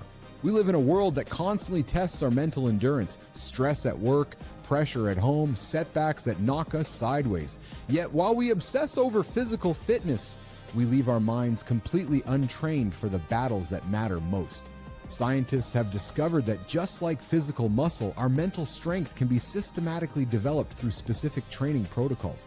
The same principles that build your biceps can forge an unbreakable mindset, but only if you know the right techniques. Today, we're revealing how to build the one muscle that determines everything else. We're talking mental resilience, guys. You're looking at the big man himself who's lifted a few heavy things up. No, not me, Jon Andersen. But as you heard him talk about his lifestyle tip, it's the mind that helps us lift those big, heavy things. Johnny, let's get into conversation, man. When's the last time that you intentionally challenged yourself mentally on purpose, not physically? Seriously, like think deep. Like you're like, you know what? I'm going to do this. It could have been yesterday, last week. Because I know your experience. That's what I love about you. But you said to yourself, I'm going to challenge myself mentally right now, not physically. Yesterday. Tell me. I had a lot of help, retatrutide. Okay. But when I had that thought about the pancake. Oh, yeah. I was like, because keep in mind, that's a learned behavior. It's a learned habit. Because before retatrutide, I would have, the challenge today is to not eat that fucking pancake. Even though you're going to think about it all day, don't eat it. So hold on. I want to stop here with you. So you said, literally before the retatrutide, as you're going through the day, that food noise is saying, eat the pancake, eat the pancake. And I'm bringing it up because we know those guys listening right now that are having that same food discussion. Eat the pancake, eat the pancake. 100%. I'd already made a decision that if I ate it, it wouldn't be until right before I went to bed. But the question is, did I have the fucking sack not to eat it at all? I'd already given myself permission. Okay. It's not saying, like Jory used to say, it's not no, it's not right now. Yes. Yeah. But then the nuts, the sack is getting there and saying, you know what? I don't need it. That would have been a fucking major mental challenge before Retta. Now, granted, I still do. This stuff is ingrained in me. So I still practice the same disciplined thoughts. Yes. They're just so fucking easy to execute now. Because of the retatrutide. Yeah. That's like literally last night, Terry and I had our dinner. Yeah. We laid down and she had a movie picked out she wanted to watch. Yeah. So we laid down and dude, that fucking 90 minutes before bed. Yes. Before I would have been so not paying attention to the fucking before Retta. I would have been paying attention to the fucking movie. Yes. I would have been just battling not to get up and eat that fucking pancake. And the problem would have been, could I only eat one? So let's go here. I will often make a decision in my head when I'm like, I can't, yes, I'm using the word can't, John. I can't eat just one because I know myself. So it's like, Keith, do you want a cookie? Well, no, fuck that. If you ask me to have a cookie, are you going to give me the whole roll or are you going to give me a dozen of them? Because what's the point of having one? That's one bite. It triggers all my fucking receptors in my brain and it says, Bill, let's go have 12 more. So I don't even have give you a little suggestion on that, brother. So you're correct when you say can't. Yes. Let's say I won't. That's what I've reframed in my mind. Because when you say you won't, you realize it's fucking coming. Yeah, 100%. It's easier to say, okay, I don't want that. Yes. But when you say you can't, you've given up the accountability of what. You are absolutely correct. And I intentionally chose that word because I have reframed it in my mind as won't, because I know what happens when I do. Right. And actually, it's the same thing with burgers with me. It's like, what's the point of one cheeseburger or one hamburger? Like, actually, it's 2 bites and I'm done. So I'm like, all right, I'm going to have the 100%. And here's another really interesting part about food noise. Food noise doesn't care if your stomach is hurting. No, it doesn't. It still tells you keep eating. Yes. Dude, that's another thing too. It's like, if the idea of eating till my stomach hurts, is now appalling to me. Well, that's one thing Carter has been really good at. I Lauren called it a while back too. Carter is really good at knowing when he's done eating, because he's learned he doesn't like how he feels when he eats too much. And I'm saying that as a young man. Like, I watched him as 15, 16, 17, all of this junk food around him. And he's like, no, I'm good. I don't want all extra dessert, because I know what it feels like when I'm feeling crappy. So I'm not even going to go there. Well, it's because you trained him mentally not to lean into the self-loathing behaviors. There you go. So then let's go here. Cognitive restructuring. When somebody's trying to build mental resilience, and I'll weave Carter into the conversation that we talked about yesterday, we might want to do something like saying, and actually AJ brought this up as well. Speaking of AJ, I got a knock on his door. Summer's over here, so I'm thinking the boys have gone back. We might want to say to ourselves, instead of saying, I can't do this, we might want to use our experience in the past and say, I've overcome hard things before. So as you are approaching a hard situation and you're going to yourself, I'm kind of nervous about this. I don't know if I can do it. I'm wondering if I can do it. It's making me curious if I have the ability to do it. You might want to take some time in your brain, go, wait a minute. Well, my version of that one is I go a little, I love what you said. And I used to be there too, but I went a little further down the pipe. Yeah. Say, this is going to suck. This is going to hurt. Yes. But I'm going to do it anyway. Because I've already accepted the consequence. Usually it's accepting of the consequence that makes someone have a hard time get to moving. Yes. And what's that? Was it Arnold or who? There's a cliche. What is it? 2 seconds of pain for a lifetime of success or a lifetime of greatness. Or it's a lot of those fucking things. There is 100%. 100%. It's if you can wrap your head around the fact that these next 30 seconds are going to suck.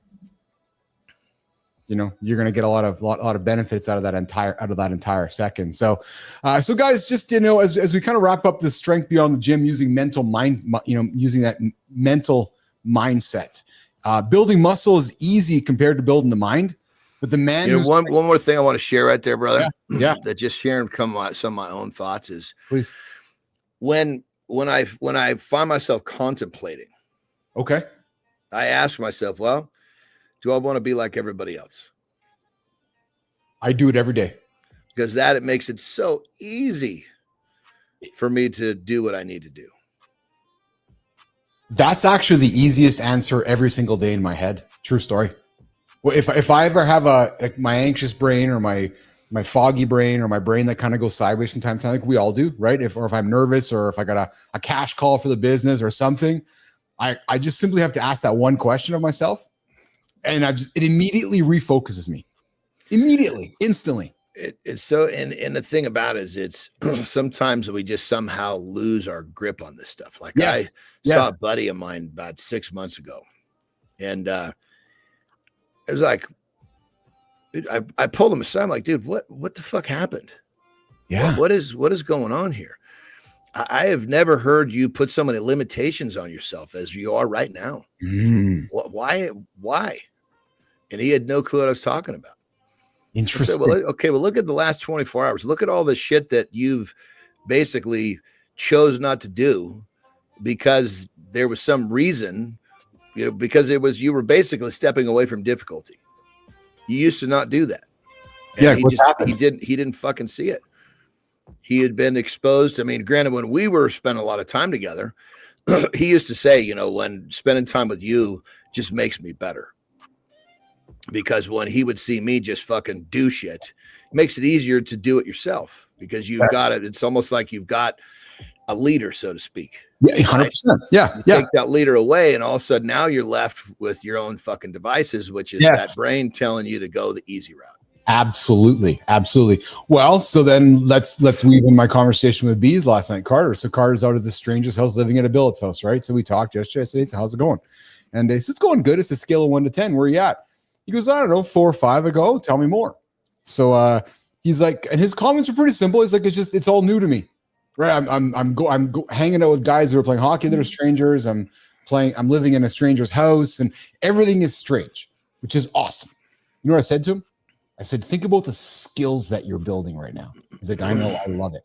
And that was when I said that to him, and I could already tell he was already on top of it. Like, I know that's exactly what I'm doing. I'm learning because he goes, "I know all these skills are going to pay off in the future, like learning how to walk into a stranger's house and go into their fridge or eat food, or just these things that walking towards fear, walking towards failure." But my point is that he is building mental resilience every single day by walking towards something he doesn't know and accepting it as a skill he's learning. I really loved his perspective on that.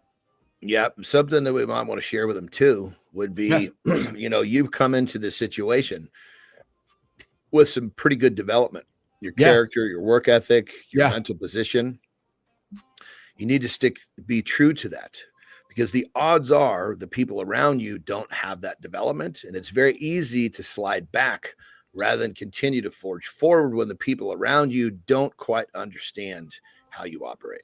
Dude, so well said. And I appreciate that. And maybe, if you get a chance, just maybe send him a text today or tomorrow, just check on him and say what's shaking. But I said to him too, intentionally live there, like intentionally be there, because it's going to be really easy to be spending your time on your device with your girlfriend here, your friends here.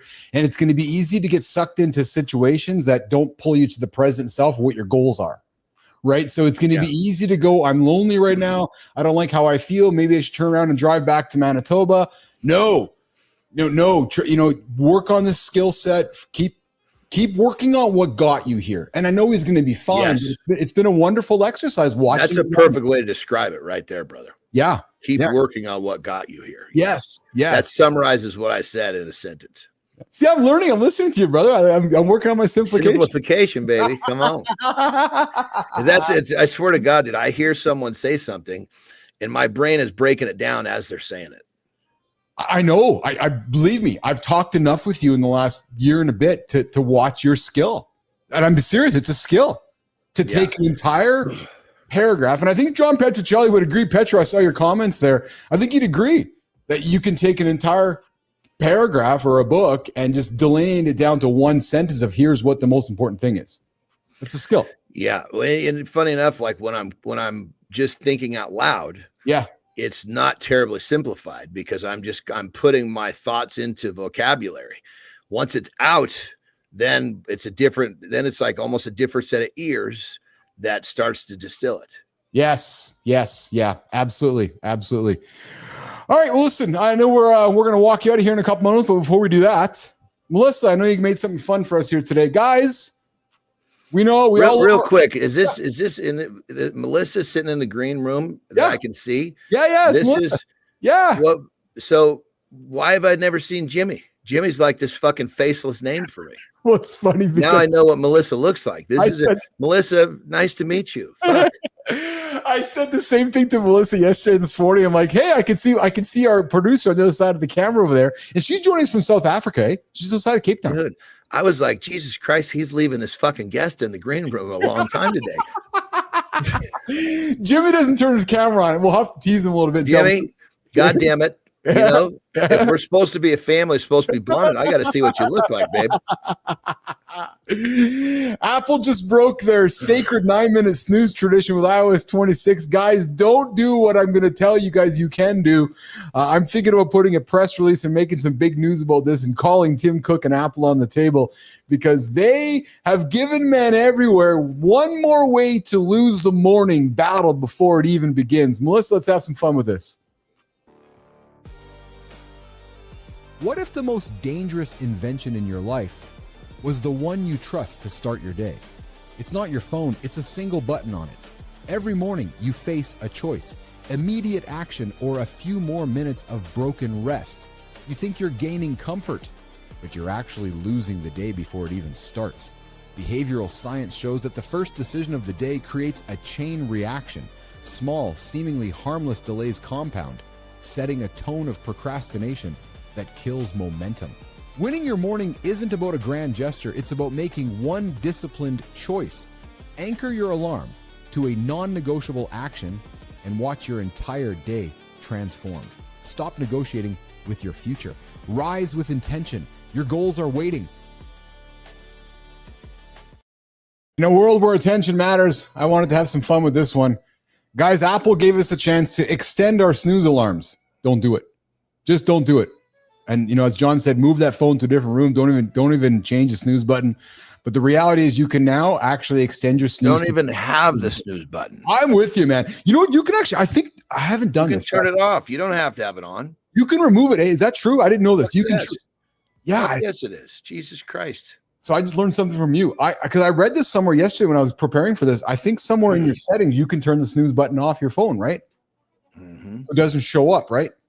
You know, the crazy part is, brother, you can turn a lot of fucked up shit off in your life if you Yes, you absolutely can. You absolutely can. So let the snooze be the first of many. Yes. I'll tell you something, brother. I had a guy reach out to me last week, actually Carter's girlfriend's dad, and he sends me a text. And he's out of the blue, Johnny, out of the blue. He's like, dude, I go, yeah. Because you and John, your word, he goes, you guys are so right about the snooze button. And my words were, I know.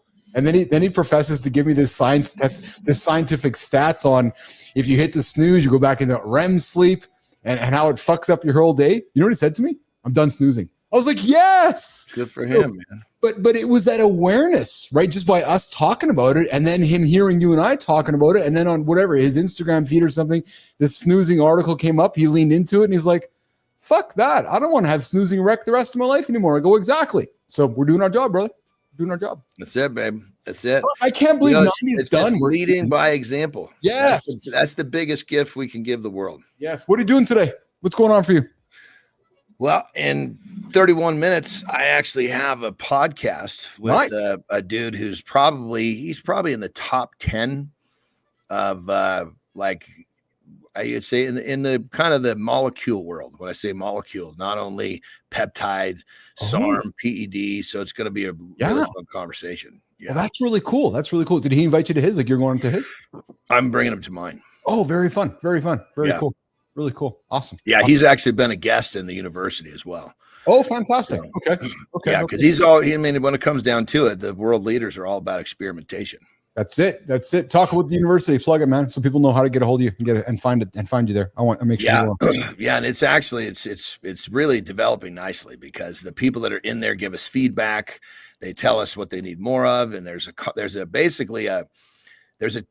24-hour chat, so you can constantly ask questions about what's going on, which makes for a really, really helpful situation, getting good, solid knowledge about peptides. But anyway, to find it, easiest way is to go to my Instagram and you hit that. You can either look in the highlights or you hit that little drop down into like, what's it called? Linktree or whatever. Say Peptide University. Boom. Click that bad boy and you're in. Yeah. So guys, if you want more, you know, I've purposely been leaning more into the peptide conversation on this show. But as you guys know, we have an expert in it and an authority about it. So if you want to learn more, know more, please do not hesitate to go knock on the big dog's door or come knock on my door to connect to John. But John will guide you in the direction you need to go when it comes to peptides. You want to talk to somebody with the experience instead of somebody reading it from a book. True story. What movie did you guys watch last night before you went to bed? It was called, it was pretty interesting. It was called The Working Man, I think it was called. It was about a guy who was like a kind of a Green Beret-ish type. Yeah. Right? Oh, yeah. He went through his career and then decided he just wanted to be work in construction, just wanted a kind of easy life. Yes. I got to kill somebody life. And he became really close with the family. Yeah. And then one of the daughters got kidnapped. Okay. And so the family basically kind of hired him to go back in and find her. Oh, Jesus. I didn't make it to the end. You know, I fell asleep. Yeah, I was just going to say. But just the way that a lot of times those action type movies, they don't develop the characters, but they really develop the characters early in the movie, which that really drew me in. Yeah. So you're like me. I love storytelling. I like to get to know the character, right? I want to know why the guy chopped the guy's head off. I want to know what his troubles are. My movie formula is so simple. Yeah. If it's a true story or based on a true story, either or. Yeah. And it's fucking narrated. Yeah. I'm hooked. Oh, there. Hey, quickly, do you like Seth Rogen? If Seth Rogen, by any chance?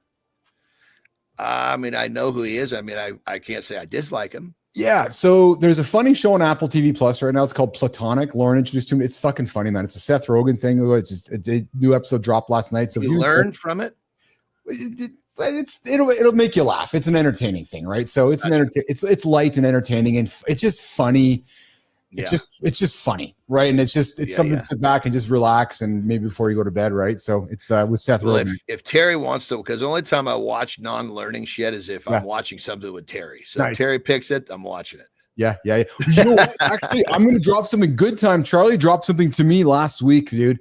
A 30-minute video on the future. I'm going to send it your way. It's a learning thing. It's fascinating. It'll make your mind go, what the fuck, man? It's pretty cool. I'll send it to you. Yeah, 100%. Perfect. I like it. All right, pal. Listen, I don't want to take any more of your time. You get up, get after. You got a show to do in 27 minutes. Lots of love from me to you. I loved our time today. I'll see you tomorrow, okay? Have a good loop, my brother. Tomorrow's Friday. Fuck, already? Holy shit. Melissa, how many burps was that today?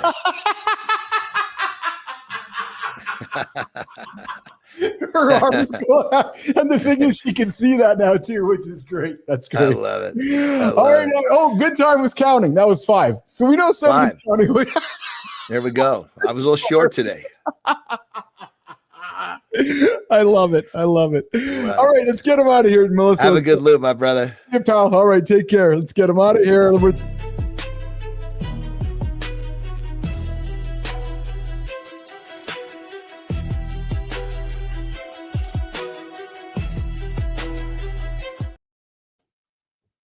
Oh, not that noise. I gotta get some. I'm gonna put that one up there.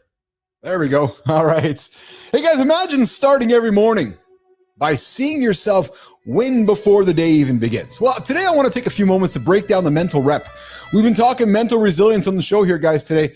How to strengthen beyond the gym, strengthening the mind. Today I want to break down the mental rep that primes your brain for motivation, focus, and resilience. In my experience, and in talking to my brothers throughout my life, when you let the day dictate the mindset, you can visualize that first win. Whether it's crushing a workout, leading a meeting, or simply owning your morning, you rewire that brain to show up disciplined and confident. Guys, this is more than motivation. It's literally daily mental conditioning. For example, do you rehearse your day before it happens, or do you just wing it? Let me share with you my experience. I did it today. Having coffee this morning, getting ready for the show, waking my brain up. As I was sitting there, I started playing through my day today. I started rehearsing it. I started visualizing it. I actually do. I think of the clock. I think of the time in my head, and I think about the things that I have to get done by certain times. I rehearse it. I visualize it. It is a wonderful mental mindset. I'm sitting there this morning at 4 a.m. having my coffee thinking that it's 4 p.m. What have I accomplished? So that's something you might want to consider as you sit back and start your day. Do you rehearse it? Guys, I'm out there. Question to you guys. Do you guys rehearse your day? Richie, Lady Drew, good time. Do you think about your day when you're sitting down there and you're asking yourself, okay, I got to get this done? Do you visualize it? And if you don't, have you thought about it? Or why haven't you? And then do you ask yourself, what's one small win you can do? Again, this morning, guys, back to my own experience. My morning non-negotiables, I got to get my physical effort in. Right? I gotta unlock that chemistry in my brain that makes me feel a certain way. Well, I can tell you guys, Melissa and I are chatting before the show. She doesn't know this, but we had a quick little chat. And as I was chatting with her, I was mentally checking off excitement because I'm like, yes, I'm actually done now. I was ahead of my schedule. I was ahead of my rehearsed day, right? So I love the idea of mental visualization, right? That mental rep that helps me visualize the day, visualize the week, visualize the month. What I've learned is when I do that, it activates the exact same feelings in me when I achieve my physical reps. So when I visualize today was shoulder day for me today. I was visualizing my workout. I got it all done. So it's like double hacks. By the time I show up for the show, and Melissa and everybody sees me behind in the green room here, I'm fucking dancing away. Tunes are going, dancing, jumping like a motherfucker because I feel like I got my wins. My wins are there. I'm here. I'm present. I'm at it. But it all starts in that 3:45 to 5 o'clock spot where I visualize my day. So by the time I come into the lab by 5 a.m., 6 a.m. Eastern time, by the time I get to the lab, I've replayed my day. So nation, I invite you to consider this. Each morning, sit tall, take a deep breath, and choose one clear intention. I invite you to do it. Again, the good old Dennis Morton from Peloton would say, he makes suggestions, I'm going to make suggestions, you're going to make decisions. Hold on a second, nation.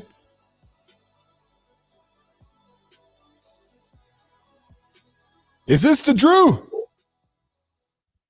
Hello, everybody.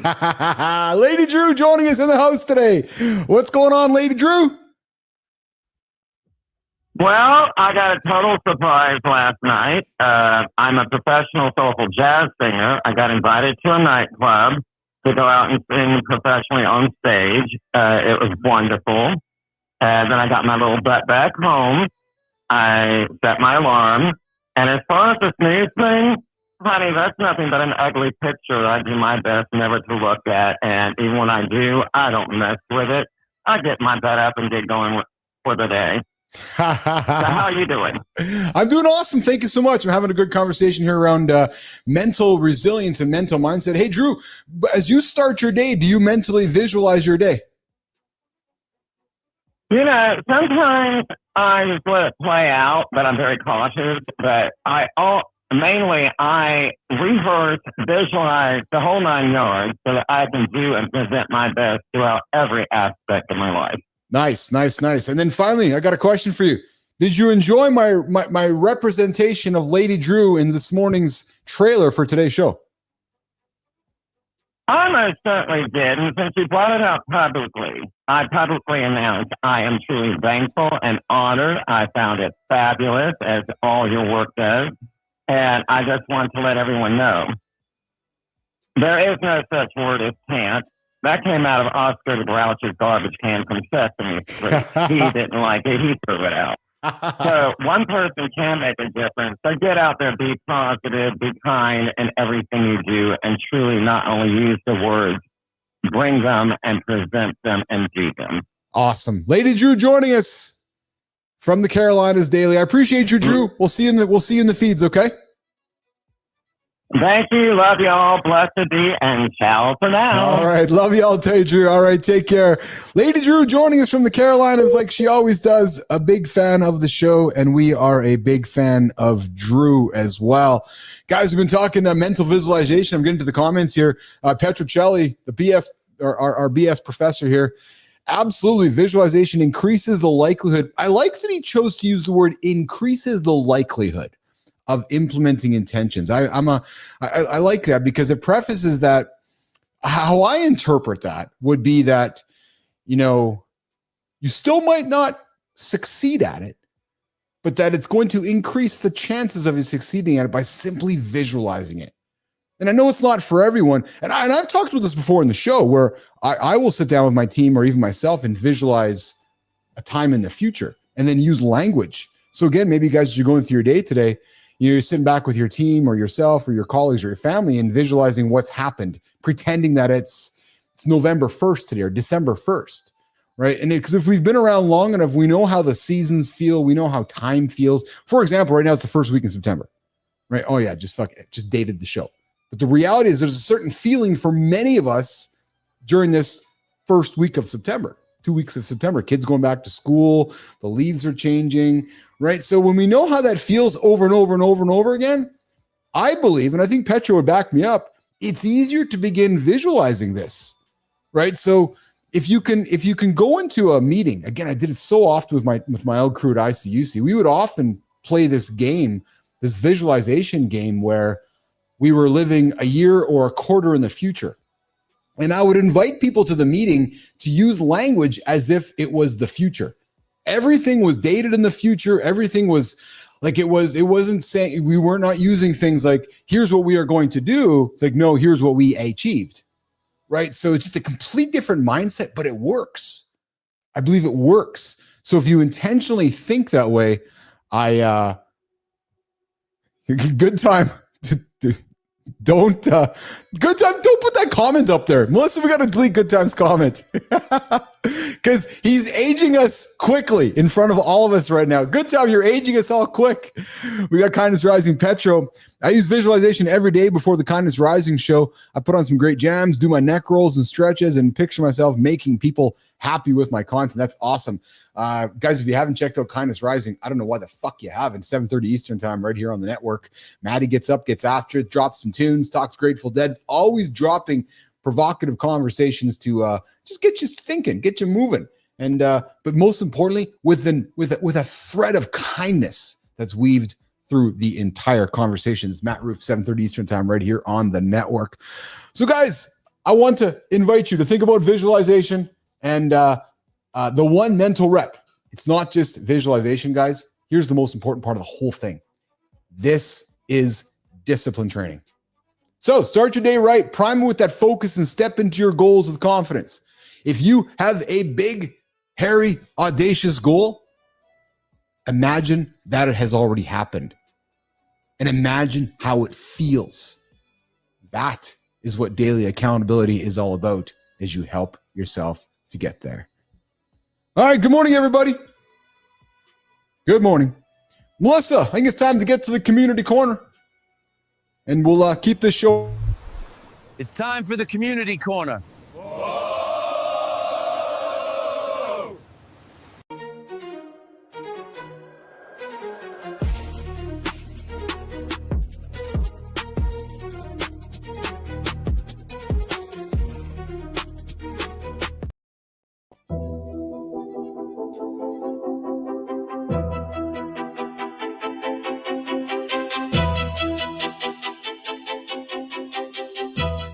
All right, guys, you guys know that sound. So do I. It's time for the community corner where we connect YouTube, Substack, and LinkedIn.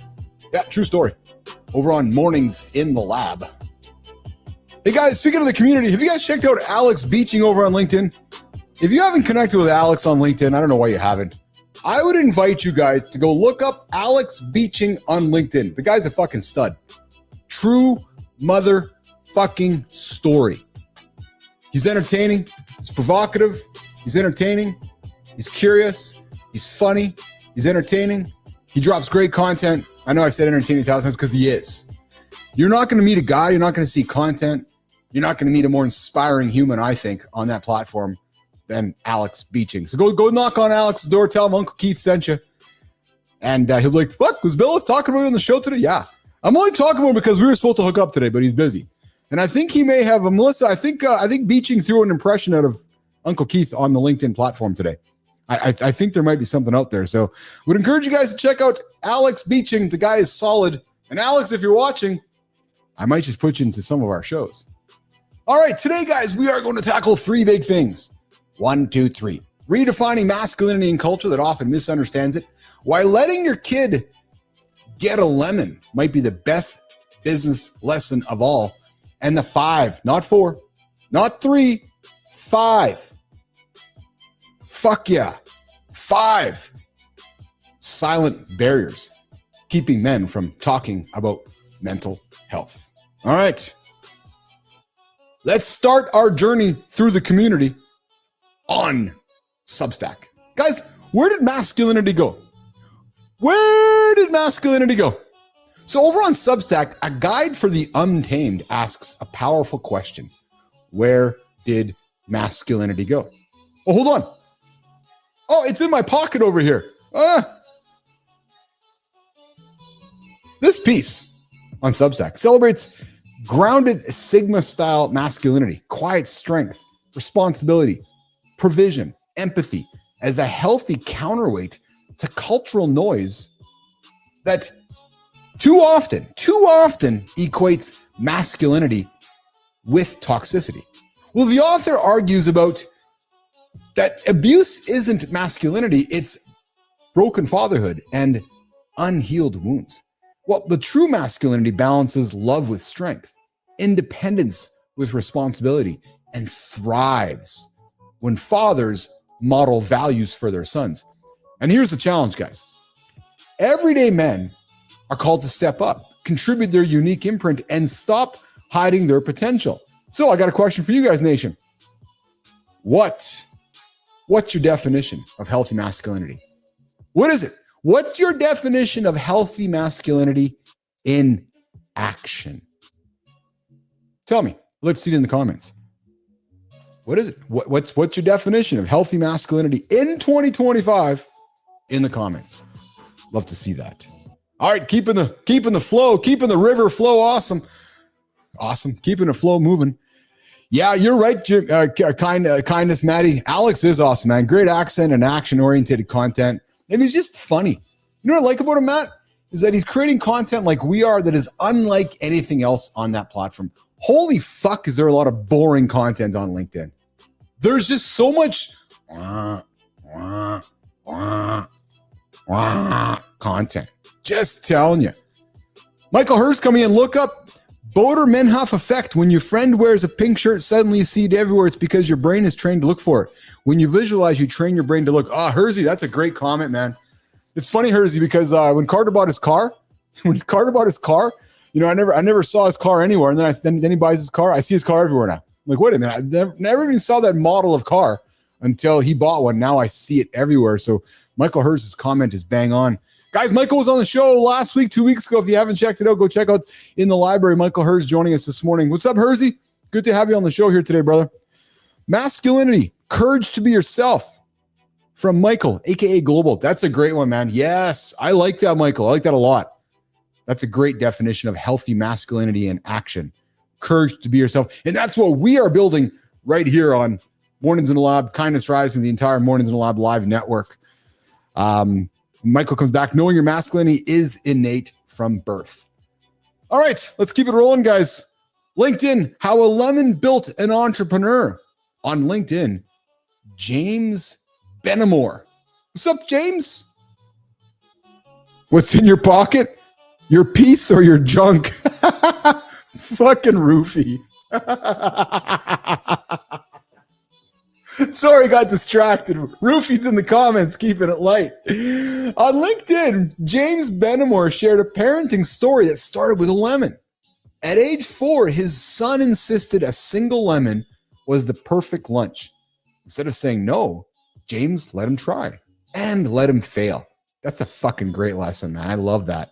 Fast forward nearly 20 years, that same kid is now opening his 4th venture, turning a former Winchester nightclub into a speakeasy and street food market after winning a relicensing battle. Dude, James helped on the tools over a bank holiday, proving real-world experience often beats classroom theory. So guys, what's the takeaway on this? Fucking love this, man. Letting kids make mistakes builds resilience. True story. And judgment that lectures can't. So over to you guys, Lab Nation. What's the lemon moment you let your kid or yourself learn from? That's why I think it's a good time to let your kids set up that lemon stand. Good morning to all of you guys tuning in right now. Have you subscribed to the channel? Eastern time right here on the Mornings in the Lab Network. 7:30 Eastern time is where the network starts with Matt Roof. But guys, if you're tuning in right now, I invite you, come join the live conversation. Love to see you in the comments. The vertical feed is hopping. We got Matt Roof down there in Kindness Rising. We got Matt Roof down there. We got Michael. We got B Drive. We got Good Time, Lady Drew. Come say hi. Nobody will bite. Petrocelli's in there. Come say hi. Come leave your comments and let me know, what's the lemon moment you let your kid learn from? And I think that's the power in the lemon stand. That's the power in letting your kids go and sell lemon or sell cookies or whatever it is they're going to sell. Let them walk towards failure. All right, let's keep the community corner rolling, guys. Boop, boop. We're going to move over to YouTube. 5 reasons men don't talk about mental health. Yep. Well, on YouTube, Sam Clift at Sam Clift Talks breaks down the 5 reasons men stay silent about mental health. Well, here, we're conditioned to be strong. We fear stigma. We lack the words. We build habits of suppression, and we don't know where to start. And what Cliff does is he reminds us that speaking up is a skill. You build it like any other. Think about it, guys. If you haven't learned how to speak up, how can you have the courage to speak up? So I would invite you to consider this. Start small. One feeling, one trusted person, one conversation at a time. Allow me to share a personal experience with you. Was having a chat with Karts yesterday, my son. He's not a fighter. He's a lover like his dad. He's playing hockey. Roofie, ears up. We know that hockey and fighting go hand in hand. Fighting's a big part of hockey. And I said, hey, Karts, you're playing junior hockey now. There's a good chance you're going to get called into a fight. And I can see him wince. Roofie, I saw him wince because he's not a fighter. I'm like, holy fuck, man. So I said to my son, what you might want to do is start small. Oh, didn't I just say that with this community corner segment? Yeah, I did. I said, you might want to find the tough guy, the big guy on the team, and say to him, hey, one of a few things. I'm not a fighter. Never fought before in my life. So A, can you either A, help me, B, teach me, or C, fight for me? But the point was, I said, Karts, just don't go in and try to be a big fighter off the bat. Maybe just go have a conversation with somebody and be vulnerable and say, dude, I've never fought before. But imagine walking up to a young man at 18 and saying, I've never fought before. Can you help me? One small step, one feeling. And I said to Carter, find the one guy, that one trusted person, have that one conversation, learn from it and see what happens. And I can tell, I could see the light going on in his head going, yeah, I like that. So what was the bigger lesson, guys? The stigma that he's playing within his head that he's got to fight? It's fixed. He's learned to walk towards it. And the connection that will always beat the isolation. So fellas, question for you. When was the last time you practiced? Guys, when was the last time you practiced that skill of speaking up? Because it's fucking hard. Even if it was just one word. We'd love to hear about it, guys, in the comments. Speaking of it, back into the comments, Michael's dropping in with some bombs. The small things in life are difficult when first experienced. The big picture is revealed. Sullivan comes back and says, Hersey says, that's like RAC, that Tony Robbins wrote book, Reticular Action Center. Yes. It's better learn, teach me, Youngblood style. Yeah. Show him the movie Youngblood starring Rob Lowe. I'd be surprised if he hasn't seen it yet. That's a good one. That's a good one, Kindness. Yeah. You know what, Maddie? I just tell him to watch Chris Pronger videos on YouTube. Matt's laughing right now going, well, that's a good teaching video. Guys, go tell him to watch Chris Pronger videos. That's a tough motherfucker who's played hockey. I would love to try to get Pronger on the show. True story. Reached out to him a few times. So if anybody knows Chris Pronger out there, would love to get him on the show. Legend, NHL legend. One of the fucking toughest defensemen ever to play the game, I think. Anyways, love to hear your opinion on that. All right, let's wrap it up. From redefining masculinity to teaching through lemons to breaking the silence on men's mental health. The thorough line is this. The through line. Yeah, it's this. Just this one thread. Not the gold thread stuck in the South Korean's legs after gold acupuncture. What, Uncle Keith? Whoa. Go back to the start of the show. Yeah. Uncle Keith and Uncle John had a conversation about the lady in South Korea that went to get her knees checked. She had gold threads. Yeah, gold threads in her body. Go check it out. I'm telling you. So, if you want your story featured, you want your feature story on the community corner? You would love us to feature you in the community corner? Make a post. Follow us. Tag me. That's me, Keith Billis. Yeah. Or tag Matt Roof, the Kindness Rising guy. Go tag him and say, hey, can you guys feature me on Kindness Rising, on the Kindness Spotlight? Or can you feature me on the community corner? Or just make a great post and include us in it. And you might be surprised at what happens next. All right, Melissa, I see we got a fella named Blake we're going to go shine a light on. Let's get after it. What does it look like when leadership stops being about titles and starts being about service? Here's a coach who hands leaders the playbook for real-life results. Simple, powerful tools that work in the middle of the action. From teaching radical ownership to accelerating trust with his leadership growth formula, this creator has built a reputation for turning managers into multipliers of leaders. Mornings in the Lab is excited to celebrate Blake Bozarth, a champion for confidence, humility, and servant leadership. Follow him to sharpen your edge as a leader who actually delivers. Spartacus, I appreciate you. I appreciate you a lot. Big time. Thanks for joining up on the show. Thanks for giving us your time. Yeah, that's what I said. Thanks for giving us your time. Think about it, guys. Think about it. You've heard me say it before. Keith and Matt and John, Melissa, Jimmy, the whole team here at the Mornings in the Lab Live Network, we know you guys have choices how to start your day. So when you choose intentionally to give us your time, we do not take it for granted. Full of gratitude. Thank you. Thank you, Spartacus. And hey, I wouldn't be doing my job if I didn't say this. We have a paying members community, not to line Keith's pockets, Matt's pockets, Jimmy or Melissa's pockets. We have a paid community to reinvest back in the business. So if you guys want to contribute, that's awesome. We got 3 membership levels. I think it's $3 a month, $15 a month, $20 a month. And we continue to add value behind the scenes. And I just want to publicly thank those that are contributing to us. Much love, so much. It all started with the OG himself, Adam Holroyd, who stepped up a few months back and said, hey, it's funny, man, because I'll never forget that morning I woke up and I get this message from YouTube saying, somebody subscribed to your community. I sent Melissa a message. I'm like, so now what? Somebody's paying us money. What the fuck happens now?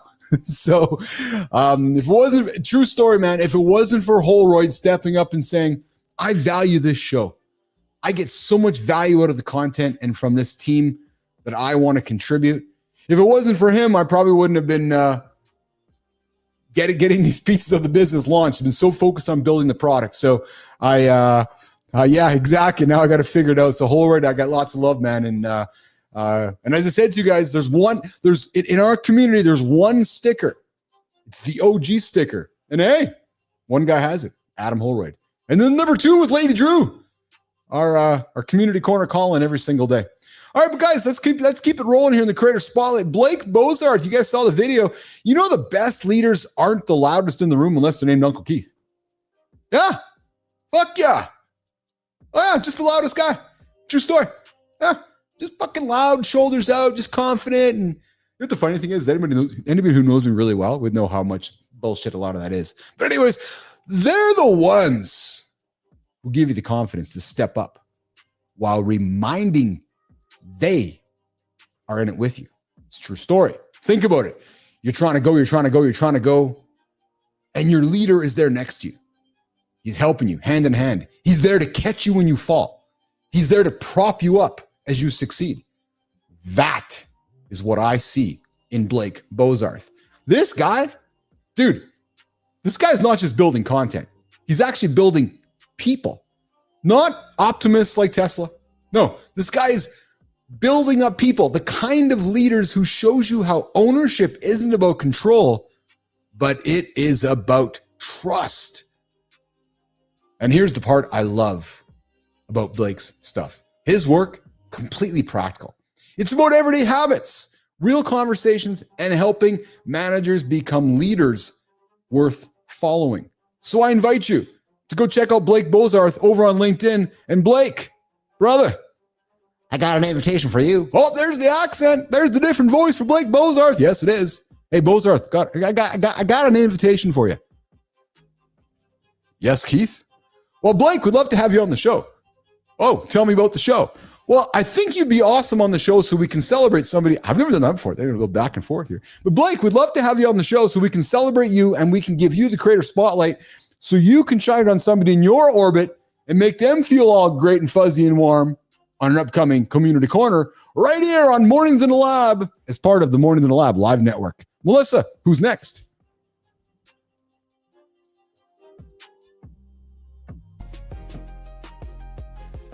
Ever notice how trust feels harder to earn than ever? Brands chase attention, but people crave meaning. This guy has stepped into that gap, showing leaders how to build strategies that breathe. His work has shaped award-winning campaigns for global companies. He's trained the next generation in classrooms from New York to Ohio, and he's distilled his playbook into a 3-step framework that anyone can use. Mornings in the Lab is proud to celebrate Jay Mendel, a coach, teacher, and guide redefining what accountability means in marketing today. Follow his work for clarity that lasts. You ever feel like your marketing is missing a pulse? Why? Well, what if the strategy felt more like a human story and less like a spreadsheet? Well, Jay Mandel doesn't just preach values, he engineers them into your brand.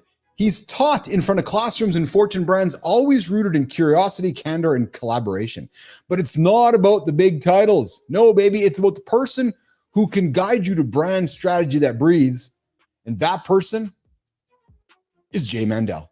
And Jay, here's how it works, brother. We stumbled across your Substack. Love the content you're putting out there. So what we like to do is invite you to our show.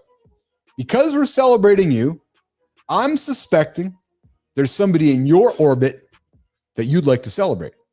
And we would like to celebrate them with you. So as a result, Jay, I'd like to invite you to Mornings in the Lab so you can bring somebody to our show and invite it and keep paying this wonderful segment forward. Okay, guys, wow. 2 hours in the books. And I know we got the Inside AI Lab stuff working on, but true story, we got a bunch of levers we're pulling right now. So the third hour is we're weaving it forward, just like we got the second hour onto the first. We started the show as 1 hour, got it to 90 minutes. Now it's at 2 hours. You guys keep showing up and contributing. And we are going to continue building this baby into that 3-hour behemoth and then eventually that 4-hour behemoth every single day. So I appreciate the patience as we keep growing this thing with you guys. All right. Spartacus, I pray that you find someone special you truly deserve. Lady Drew, I agree. I'm with you, Spartacus. Drew's special. There's only one lady. There's clearly only one Lady Drew on the planet, and we are very grateful that Lady Drew decides to spend every morning with us here in the lab. All right, guys, listen, we're going to work towards wrapping it up. What are you guys up to today?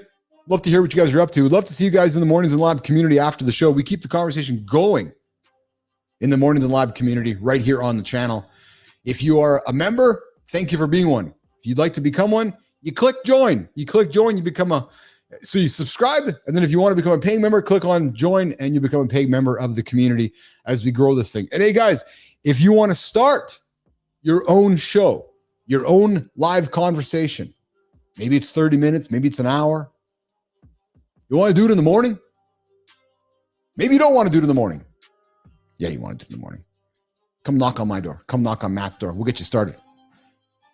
We'll teach you an entirely new way to create content, live content, and conversation that'll entertain folks and present you in a way that many folks perhaps haven't seen before.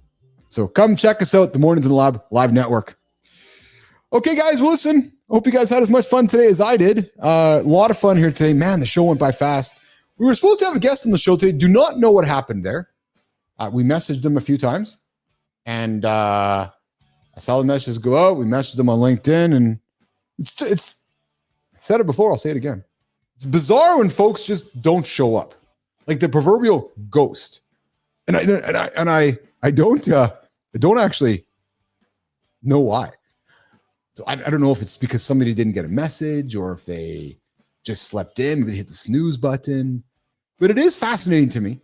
You know, and Rufy and I have talked about it before, where just sometimes just folks just don't show up. Like, oh, it's like what Rufy and I had a meeting yesterday afternoon where the person confirmed their meeting and then just didn't show up.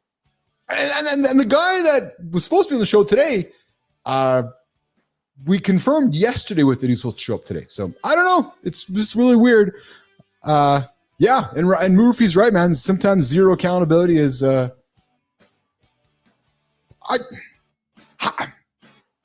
Sometimes I just wonder how people are successful like that. Could you imagine going through life just by ghosting everybody, just not showing up? But hey, let's take it with a grain of salt. Maybe something came up and prevented our guest today from showing up on the show. But hey, all that aside, guys, kindness rising. Matt Roof, getting after it. Watch Kindness Rise and Cal and Stan are continuing their quest to be good neighbors. And tomorrow is all about teenage mystery fandom. Scooby, Jump Street, Bloodhound Gang, 7:30 Eastern Time with Roofy on the network. And then, guys, we're going to do a free fall Friday, have a lot of fun, some conversations for tomorrow's show before we get into the weekend, into next week. So on behalf of the whole crew, Melissa, awesome job today. Wonderful job on the buttons. Lady Drew, Roofy, Petrocelli, good time. Everybody out there, Michael, I appreciate all of you guys. We'll see you guys tomorrow, okay? Morning to the lab, we're out of here. See you guys. Ciao.